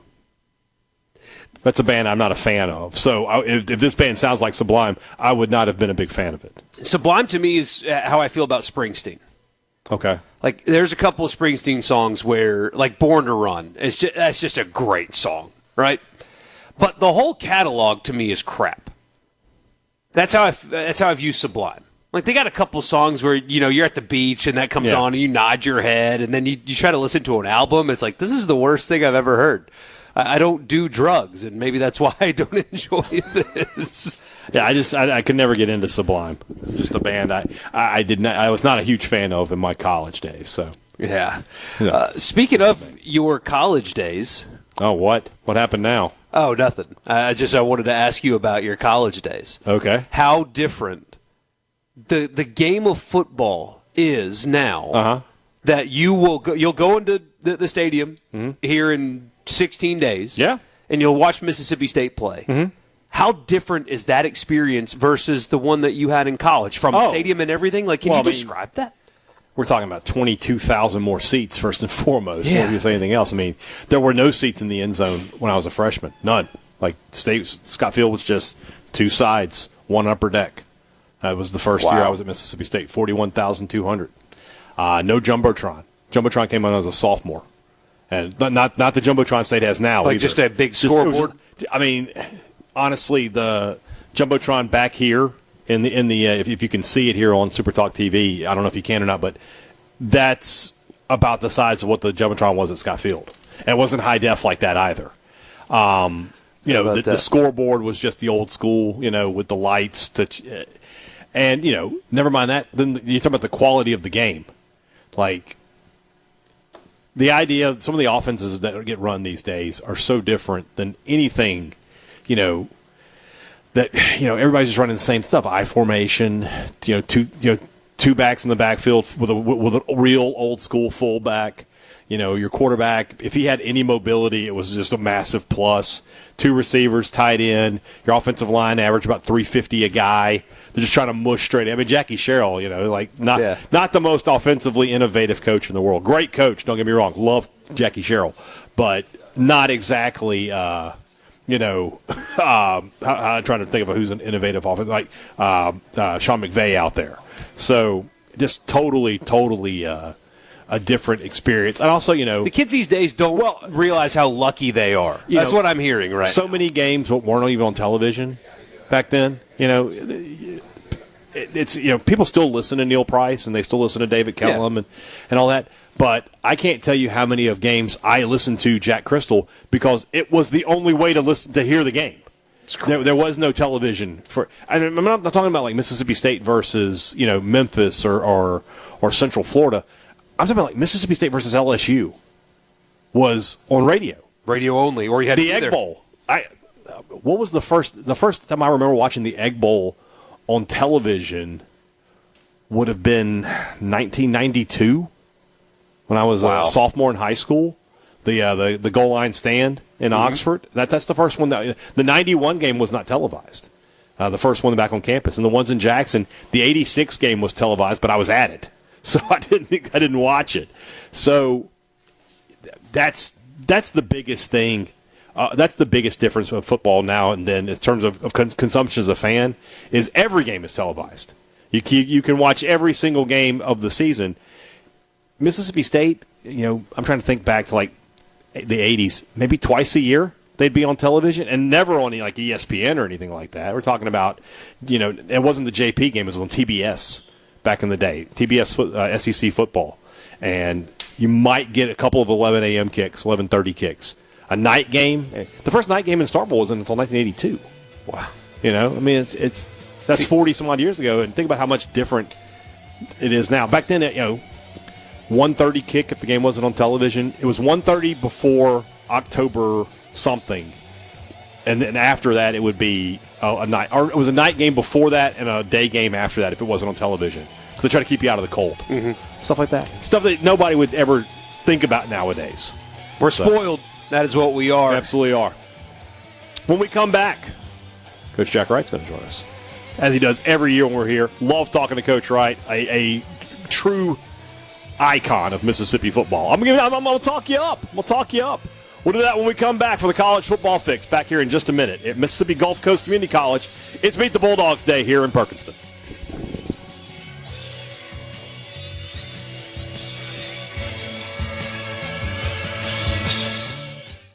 Yorks Talk Mississippi, your all-access pass to all things sports in Mississippi. Sports Talk Mississippi on the SuperTalk app, your local SuperTalk station, and at supertalk.fm.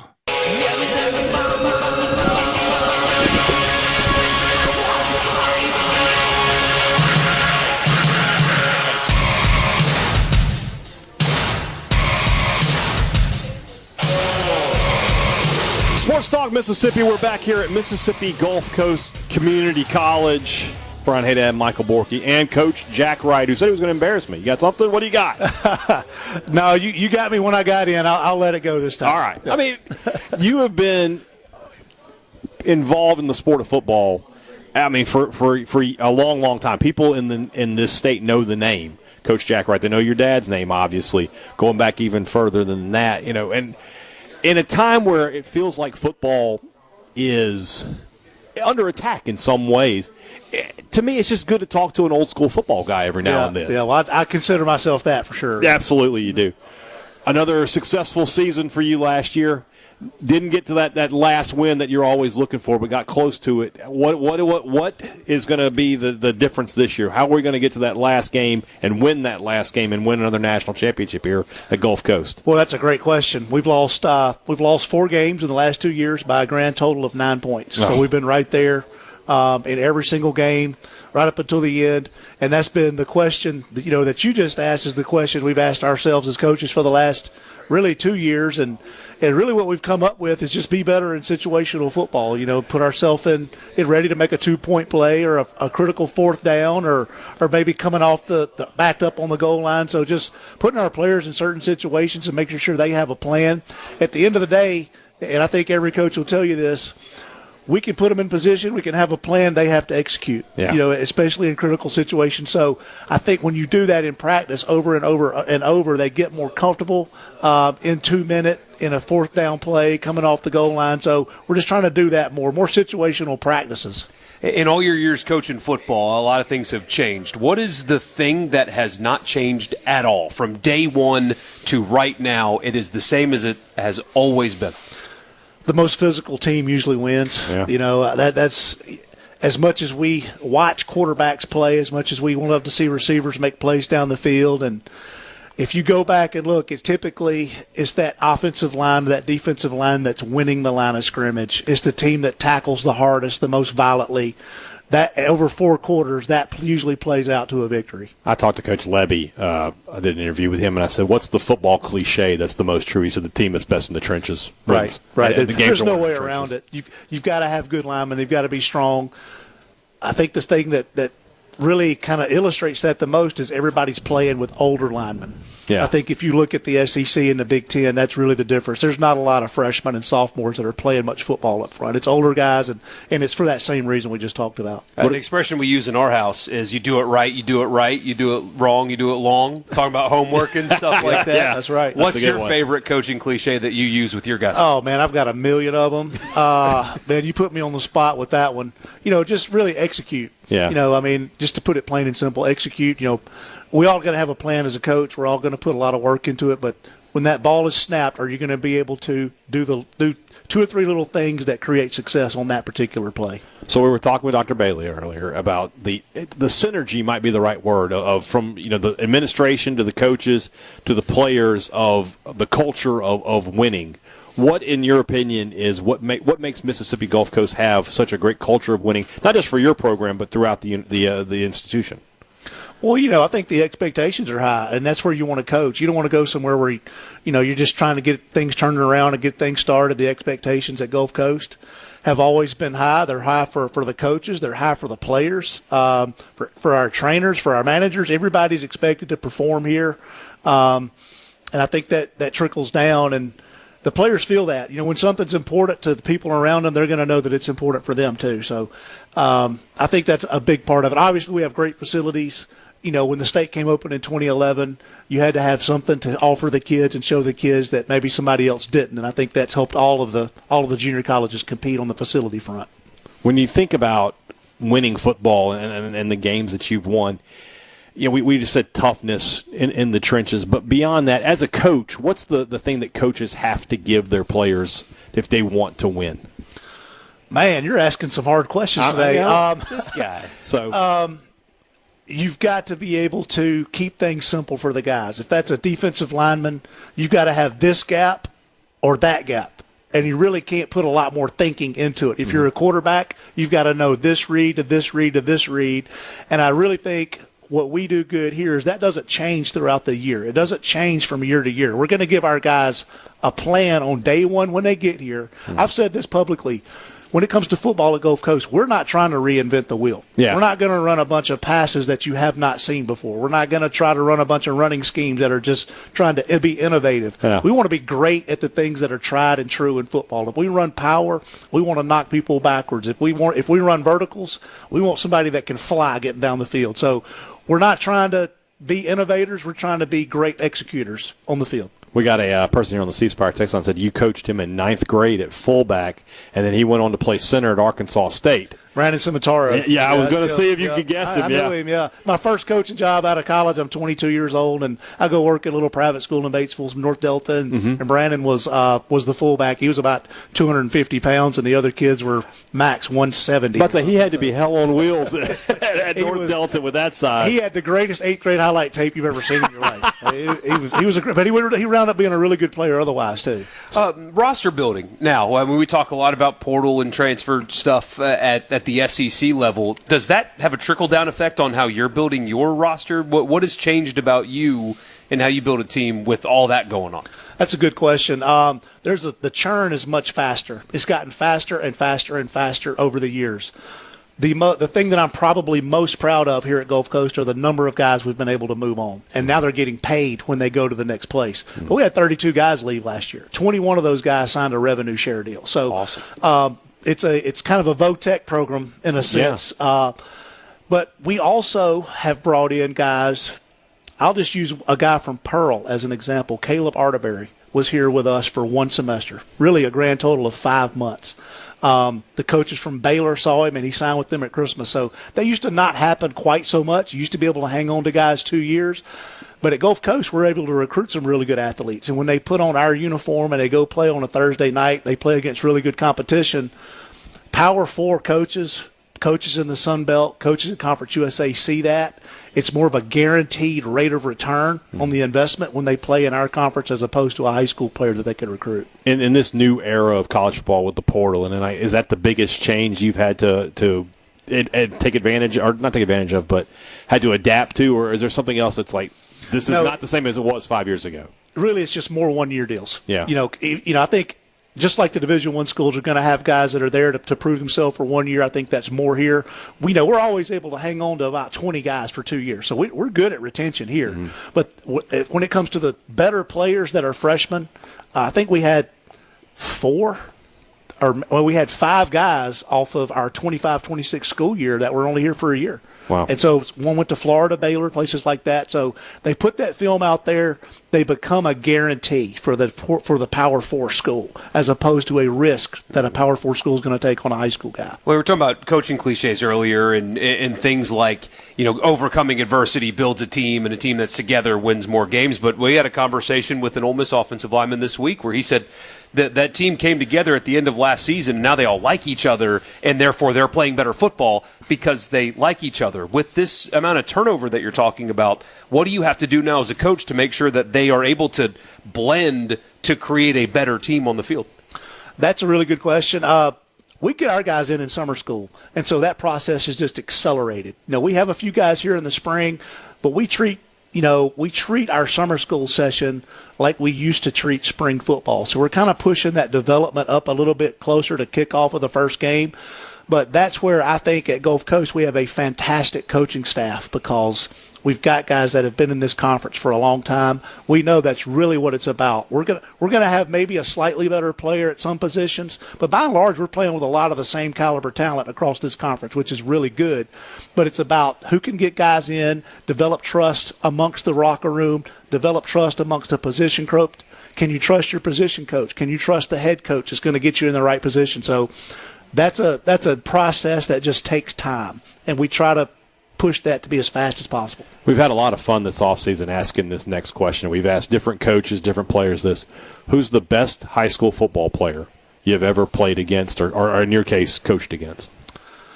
Oh, wow. Man, that's a big Rolodex for you. So the question is that I've played against? Played against, or for you, I'll say coached against too, if you want to. Played against or coached against? Who was the quarterback at Tupelo in the 90s? The one that went to Notre Dame. Jarius Jackson? I played against Jarius Jackson. I was at South Panola. He played free safety. Yeah. And I was an offensive lineman. He caught me one time down, I was kind of blocking down the field.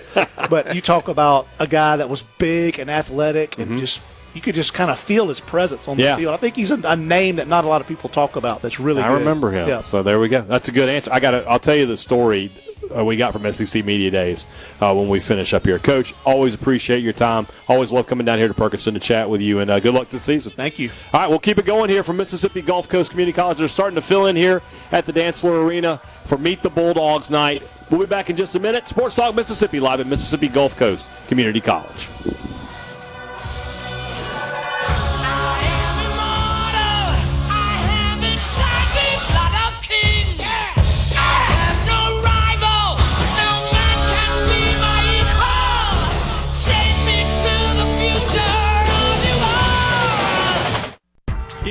It's time for more Sports Talk Mississippi. Finally. On SuperTalk Mississippi, the SuperTalk app, and at supertalk.fm.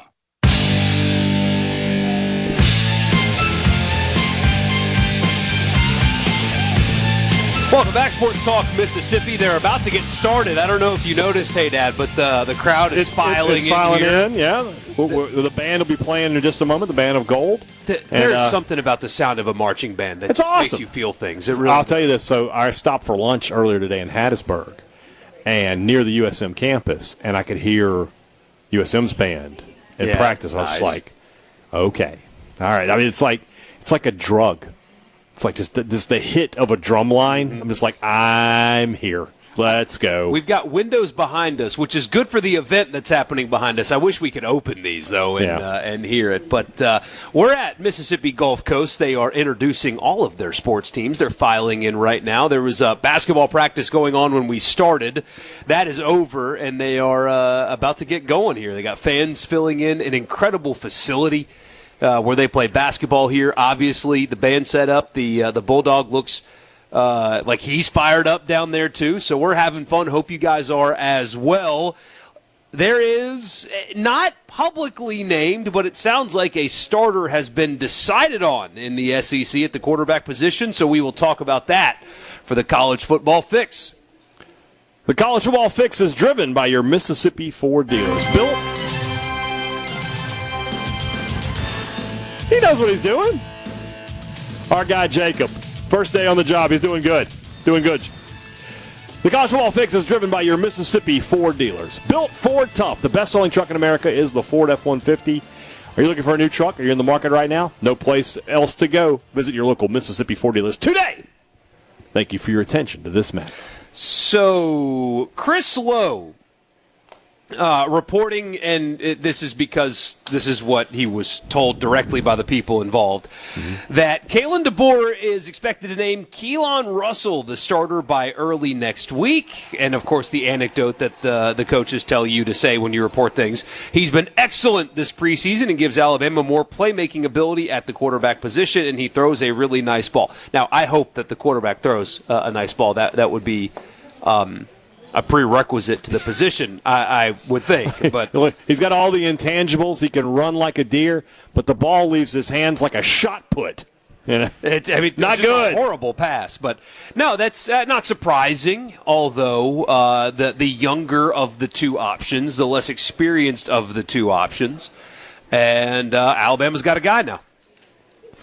I think it's going to be Keelan Russell. I would be really surprised if it's not. I feel like, which is you know what that means. We'll just go and get the negative portion of it. Austin Mack to the transfer portal. Just go ahead and put him in there. Might as well go now. Yeah. But that said, this is a guy that I thought that Bud Elliott made a really good point today on Twitter because people were getting on him again about his SEC quarterback rankings, and he had Alabama quarterback at 4th. And they were like, how can you say that? It's ridiculous. He's like, Alabama could have gone out in the portal and paid money and gotten a good quarterback. They did not. And the reason they did not is because they know what they had on campus. And for Kalen DeBoer, a coach who, we have kind of, we've been hard on him because, look, it's Alabama. There's a certain standard there, and he has not met that. And he would probably be the first one to tell you that. But he can evaluate quarterbacks. Yeah. All right, this is a guy who knows how to get the most out of a quarterback. Ty Simpson was not a first-round pick 2 years ago. Nobody was talking about Ty Simpson going in the first round. And all he's done is got him in the first round. His first preseason game, man, he looked great. Looked fantastic. And, going to a place where they know quarterbacks with the Rams. So if he's picking Keelan Russell, I believe that Keelan Russell is going to be an outstanding quarterback for Alabama. He certainly has got weapons around him. Got one of the best receivers in the country, at least potentially, in Ryan Coleman Williams. There's no reason to think that this won't be a good pickup, a good setup for Alabama. They have a lot of questions, but I think Keelan Russell can be a very talented guy. Yeah, he's young. He's 19.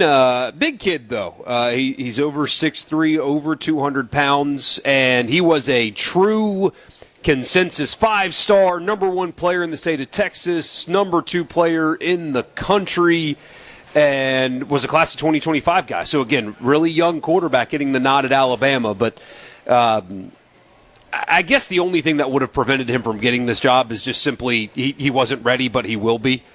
Kind of feels like Kirk Cousins and Fernando Mendoza, but in college. Mack is a talented guy. I mean, he came from Washington. He was at Washington with DeBoer, and you kind of feel for the guy if he's lost his job now. It's like, gosh, I could have gone anywhere. But again, DeBoer is a top evaluator of quarterbacks. He's a guy whose opinion I will trust on quarterbacks. So him saying that this is going to be his guy, there's no reason to think that that Russell getting this job, he won't be a guy throwing for 3,000. I think he's a pretty good runner. The DeBoer system doesn't really require a ton of QB run. But, I mean, you can tell he's a good athlete if you watch the highlights of him. He'll be good. The question is, will Alabama be good? And not even good enough. Alabama will be good. On you and I's standard of good, hey, 9-3, that's a great season. Absolutely. Is that good enough? Because if they're not in the college football playoff, well, that's another school that gave an extension to somebody who didn't need one, and they might be on the hook for $50 or $60 million. Alabama's schedule this year is a tough one, but it's the SEC. Everybody's is. Nothing non-conference stands out to you. The Florida State game, I know they lost to Florida State last year, but let's just call that what it was. It was a fluke. Yes. Then they get them this year at home. The other 2 games are super easy. In the SEC, they do play LSU. They do play Georgia. But, they don't play Ole Miss. They don't play Texas. They don't play Florida. This is a team that should be in the college football playoff. If they're not, that's a massive red flag. That is a really interesting thing you put out there, or you just said, because it's true. When you're talking about breaks on a schedule, and you mentioned they don't have to play Ole Miss, that's still, I mean, it still feels out of place to say in a way. Because 10, 15, 20 years ago, if you didn't have Ole Miss on the schedule, you're like, shoot. Wish my team could have played Ole Miss this year. Yeah, for sure. But now, when Ole Miss shows up on your schedule, you're like, God. We couldn't get Kentucky. Yeah, got to go to Oxford. Oh no. Yeah, I mean that's things have changed. That's how things. Well, that's winning. Winning does that. Winning does. When you win games, that's what happens. And Ole Miss has done a great job of winning games. And kind of the same thing we're talking about with DeBoer is true about Golding at this point. Hey, You've walked into a situation where they've won double-digit games for the last 5 years. We expect that to happen again. And if it doesn't, well, it better happen next year. And if it doesn't happen 2 years in a row, we could have to have a hard conversation. And, I feel like the transfer portal, at least for athletic directors who have common sense and don't give out extensions in the middle of the summer, it has shortened tenures because there's no excuses now. There's no, hey, look, we thought this signing class was really good, but it turns out we misevaluated some guys, and these guys, this senior class, not going to be great. Now it's just process them. Get them on. Get on to the next guys. So, you bring a coach in, especially to a top program like Alabama, Tennessee, Texas. Year one, you're not in the playoff. Year two, well, we made the playoff and we got handled. Year three, we're not in the playoff. You got to go find another guy. It's crazy, but you're exactly right, and that's what the money is for. That's what the money is for.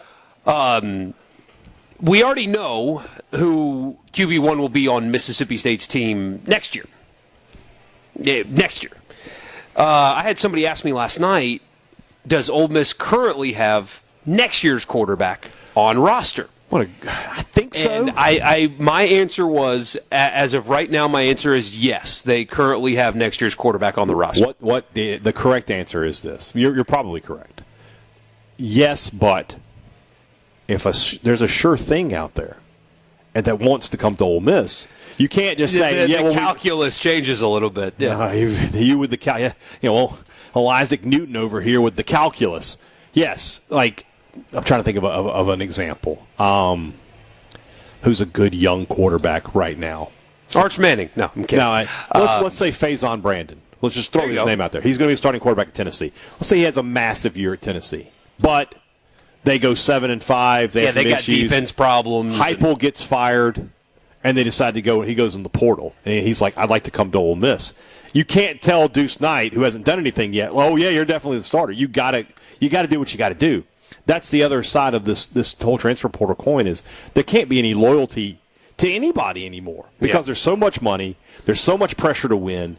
You have to do what's best for your team every year. Chris Jans said this the day he was hired. He's like, building a program is about building a team.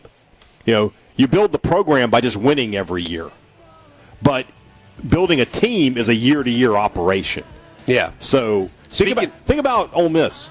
How different are the teams 2021, 2022, 2023, 2024, 2025? Those are 5 completely different teams. Pretty much. Dart was there for 3 of them, and Judkins is there for a couple years, and a few other guys are there for a few years.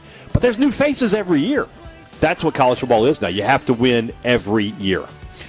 We'll be right back. They're about to get underway. The band is ready to go. The band is out on the field. We're at Mississippi Gulf Coast. Meet the Bulldogs Day going on right behind us in the basketball arena. We're so glad that you are with us wherever you are in the state. We'll be back in just a minute from the Pearl River Resort Studio.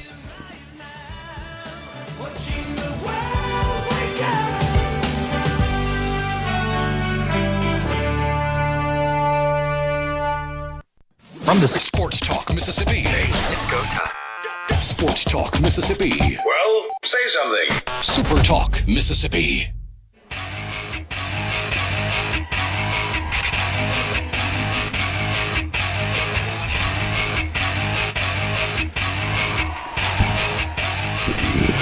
Hey, Jacob. How old are you? 25. Okay, that's like you're playing some music here. I'm like, I don't know what he's playing, and even Borkey's even here going like, "What is this then, Jacob?" Voodoo People. Oh. What did he say? Voodoo People. By who? Prodigy. The Prodigy? Okay, yeah, I know the Prodigy. I have no idea. You've heard the Prodigy. I'm sure I have. You've heard Firestarter. I know. There's no way. If you've been in a sporting event, you've heard that song. Okay. Borkey Hadad and Jacob in the studio, spinning the records. And on the text line, we got reminded that there is a high school football game tonight featuring the Ole Miss commit at quarterback, by the way, at the Baylor School. That's the It's a private school in outside of Nashville or something? Outside of Chattanooga. And if you Google the campus, you look at it, and there's no way that is a high school, but it is absolutely a high school. Brentwood at Baylor on ESPN2 at 7 Brentwood's o'clock. the one outside of Nashville. Yes, Okay. and Baylor's outside of Chattanooga. Average income for the fans of that game is $125,000 a year. Maybe more. Oh, more like $1.25 million. Yeah.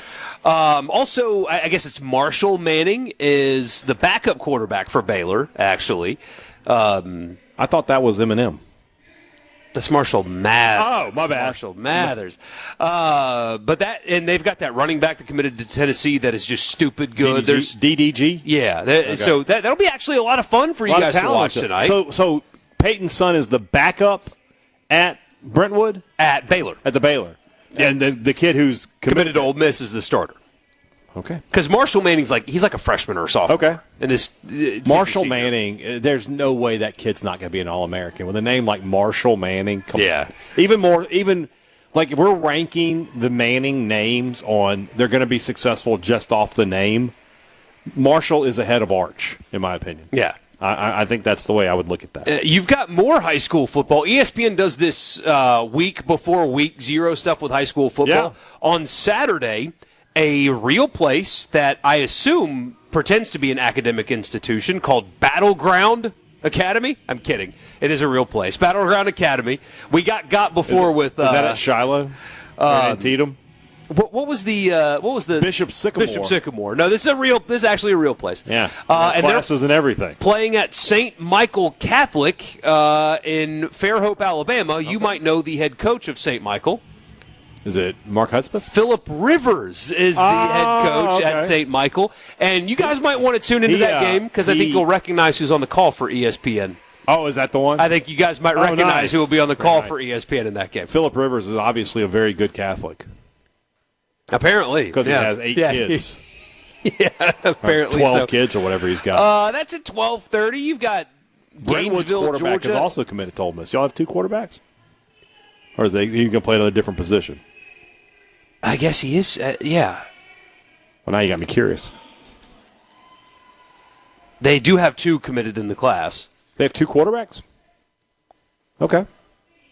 Or maybe he's a 2028 kid. I don't know. I'm going to look. I'll look for you.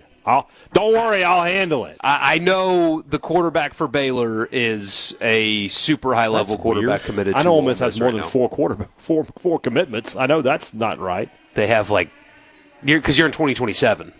That's the class we're in. That is the class right now. Yeah. They have more than Scroll a little bit. That's weird. I did. 24/7's all messed up. What's wrong with you guys? Thank God for 1-3. Let's make that happen. There's 17 commitments. That's better. QB Keegan Croucher. Yeah. At the Baylor School, and then I'm looking. Okay, so he's a 3-star kid, Cruz Jenkins. Oh my gosh, that is a S-tier Ole Miss name. Cruz Jenkins? No, see, Jenkins is where it comes up a little bit short in the Ole Miss name. Because it needs to be like Cruz Beauregard. I don't disagree. But Cruz is an elite last name, however you want to put it. Yeah. Crews is his first name. Come on. You've got Gainesville, Georgia at Buford, Georgia. Cruz Jenkins. On Saturday night. So if you want to watch football this weekend, we did get this text earlier. We got a text on it? That said, loyalty is paid to the highest bidder. And this person is an Ole Miss fan. Buddy, that's the story of life. But here's the problem with that sentiment, and this is something that fans have already made up their mind, and they don't believe people like us when we say things like this. Mm-hmm. But what I'm about to say is true, and it's true for your favorite football team, Ole Miss, when it comes to even a guy like Kewan Lacey. Kewan Lacey's getting paid a lot of money to play football at Ole Miss this year. Mm-hmm. He could have entered the portal and gotten more.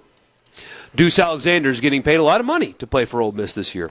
He could have gotten into the portal and gotten more. Will Eccles could have gotten into the portal and gotten more. Centurion Perkins could have gotten into the portal and gotten more. Bryson Sanders could have gotten in the portal, Probably gotten a lot more. So when you say that none of these guys, I see this everywhere. Nobody's loyal anymore. Your team is. Mississippi State's got players that Kelly Jones could have entered the portal and gotten more than what State is going to pay him this year. That is a objective fact. So don't tell me that nobody's loyal when these guys showed loyalty to you. It's not that loyalty to the highest bidder. Sometimes it's just loyalty to a bidder.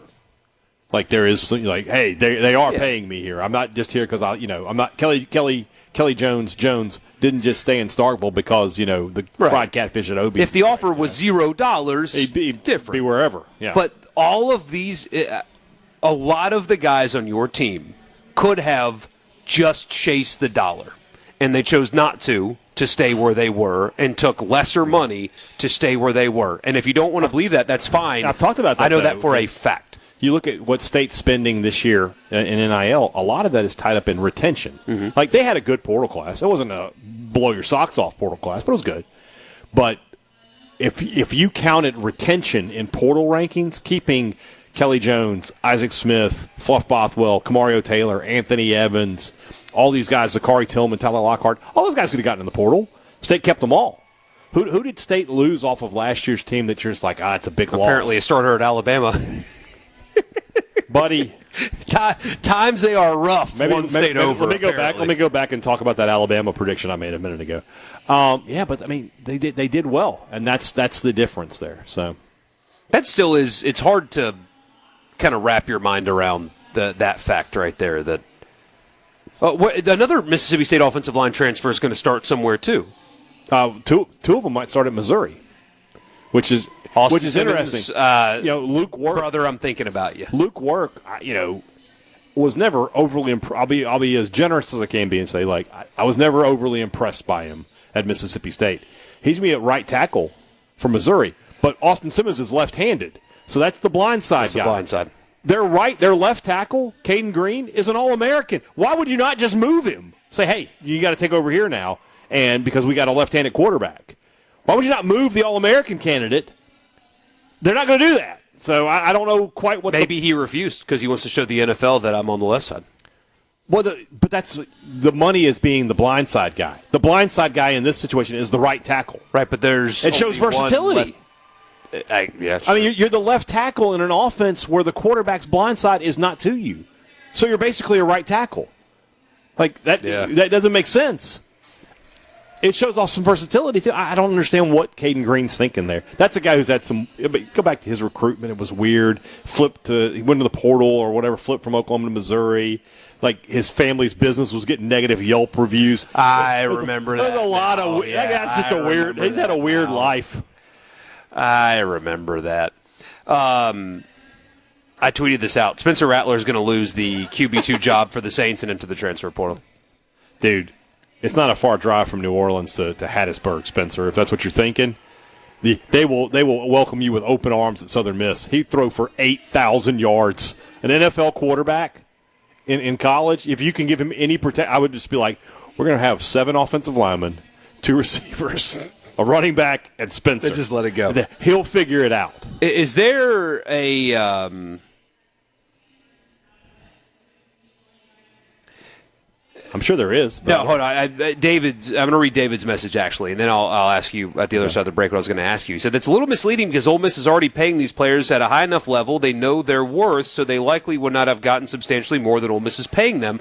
David, that is not true. For some of them, it is. For other ones, it's not. There is no question in my mind that if Trinidad Chambliss had told LSU, I'm getting X, can you give me Y? They would have given him Y. And the same is true for Kejuan Lacey. The same is true for Will Eccles, Cam Franklin, Sunturn Perkins. If they had truly wanted to leave, they could have gotten more money elsewhere. If Sunturn Perkins would have said, hey, Lane, I'll come to LSU, but you have to give me $1 million more than this offer from Ole Miss, he would have made sure that happened. He'd be in purple and gold. But he chose not to. It's not that Ole Miss isn't spending, David. You're absolutely spending. Correct. They're spending at a very high rate, at a rate that gets you the kind of wins that Ole Miss has gotten over the past few years. But there are other people who would spend more if they knew they could get the guys. Yeah. It's a good thing. If LSU could have gotten Trinidad Chambliss for $8-9 million a year, would have done it. They would have paid it. You'd be paying a lot more for a Caniac combo, but other than that, be fine. We'll wrap it up for Mississippi Gulf Coast Community College when we come back. Sports Talk, Mississippi.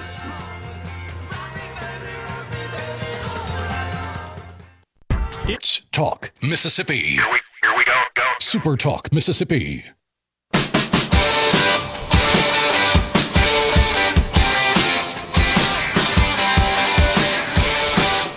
It looks like a Saturday night behind us. Looks like we're at the club. Yeah, it does. Yeah. What is love? Baby, don't hurt me. I'm going to read you some numbers. You ready? Bring them up. Batting average 536, OBP 600, slugging 893, 15 hits, 9 runs, 4 doubles, 2 home runs, 10 RBI, 9 walks to 5 strikeouts. That's Ace Reese's first 9 professional games. I was about to say, how'd you find my Little League stats? But yeah, apparently the league he's playing in is, just from a talent standpoint, it's kind of similar to the Sun Belt, or just not Sun Belt might not even be a good example because that's a good mid-major conference or a good group of 6 conference. But, I mean, you saw Ace Reese last year. He tore apart non-conference pitching. Yeah. So it's not that surprising, but, man, that's a good start. He had a game the other day where he walked 4 times in one game. Nobody wants to throw him strikes. I wouldn't either. His second pro home run went out of the stadium. Nice. So, good job, Ace. I mean, those Also numbers are cartoonish. Not surprised, though, that he's having great success. No, early, yeah. It'll be interesting to see what happens when he gets to single A, double A, triple A, but just too good a hitter. Yeah. You know, he'll figure out the defensive part of things. So if you talk, Ace Reese is going to have a good minor league career. Yeah. Not surprised. Yeah.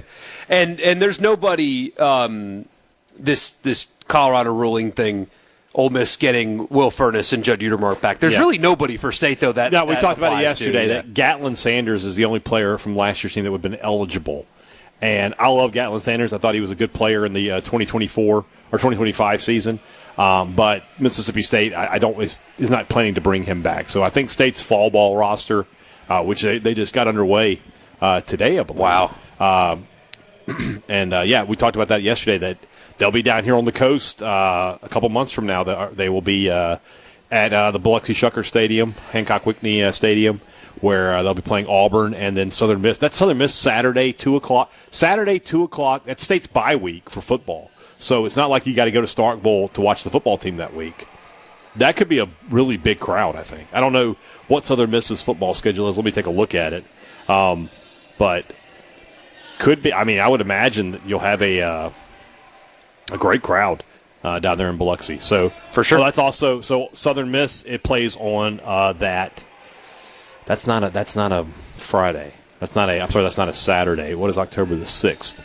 That's a Tuesday. So they play on Tuesday. They're not playing football that Saturday. So Southern Miss and State fans, no football of your team on that Saturday. Yeah, I bet the Golden Eagles and the Bulldogs pack out that stadium for a little fall baseball.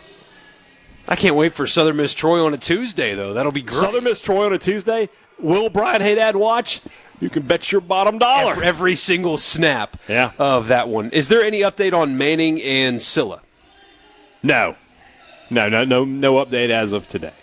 We're just playing the waiting game. I talked about it yesterday. I was like, I just can't see Lebby bringing those guys onto the practice field and letting them get reps if he didn't feel really confident they were going to be eligible. Yeah, and at this point, I mean, all you have to do, make literally one filing, and it's done. I assume State is going to work on that, but they have who they have, and what both of these teams have is good enough to reach the stated goals of the season 2026. There have been years past where it's like, that missing a guy here, missing a guy there. No. Like in 2024, if Ole Miss had just had a running back, they had one. The collective was told they couldn't have had one because they struggled running the ball that year. They had to play a backup wide receiver at one point. Yeah, the collective was told to pay one $350K, which back then was a lot of money. That was 2 years ago. Back then, back in my day, $350,000 was a lot of money. Now it's chicken feed.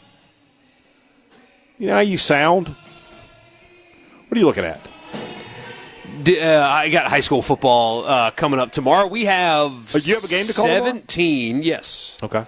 17 high schools in the SuperTalk family of stations. It was 18. It's 18? I believe 18 is what we put out today. Do I misremember? You may have 18.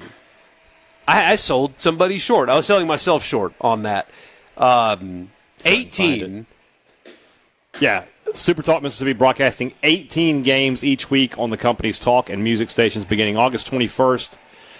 Continuing through the state championship games. Of course, we have the Mississippi Farm Bureau High School Scoreboard Show, 10 to 11:30 p.m. on SuperTalk Mississippi's 12 stations across the state, featuring recaps, analysis, and interviews with players and coaches from the top games. My daughter's not doing dance this year, so I cannot be the Starkville High School correspondent like I was for a couple games last year. And the Tupelo Tailgate Show, 2 hours before each home game. That is big. I'm sorry. So here's our lineup, in case you're listening. Brookhaven, Clarkdale, Corinth, Gulfport, Hartfield Academy, Indianola Academy, Lafayette High School, Lloyd Star, Magnolia Heights, Ocean Springs, North Pike, Pillow Academy, Petal, Senatobia, Starkville Academy, Starkville High School, Water Valley High School, and the Jones County Game of the Week. So I guess we do have 17 schools. The Jones County game will. See, I was we were partially both right. I was partially right. We got there, both right. We will have to do a high school football preview tomorrow. We will do that. All right. We will do that tomorrow, though. We'll preview some high school football because some teams are getting started. Yeah. We will. Will East tomorrow? Of 100 teams in 100 days. We might get Caleb. Even so. Will's doing a billion jobs. I think I might bother Caleb tomorrow. I don't need excuses. We have had so much fun at Mississippi Gulf Coast Community College. This place is outstanding. It is so great to be here. We hope you guys had fun as well. We will see you tomorrow at 3. Good night. A SuperTalk Mississippi media production.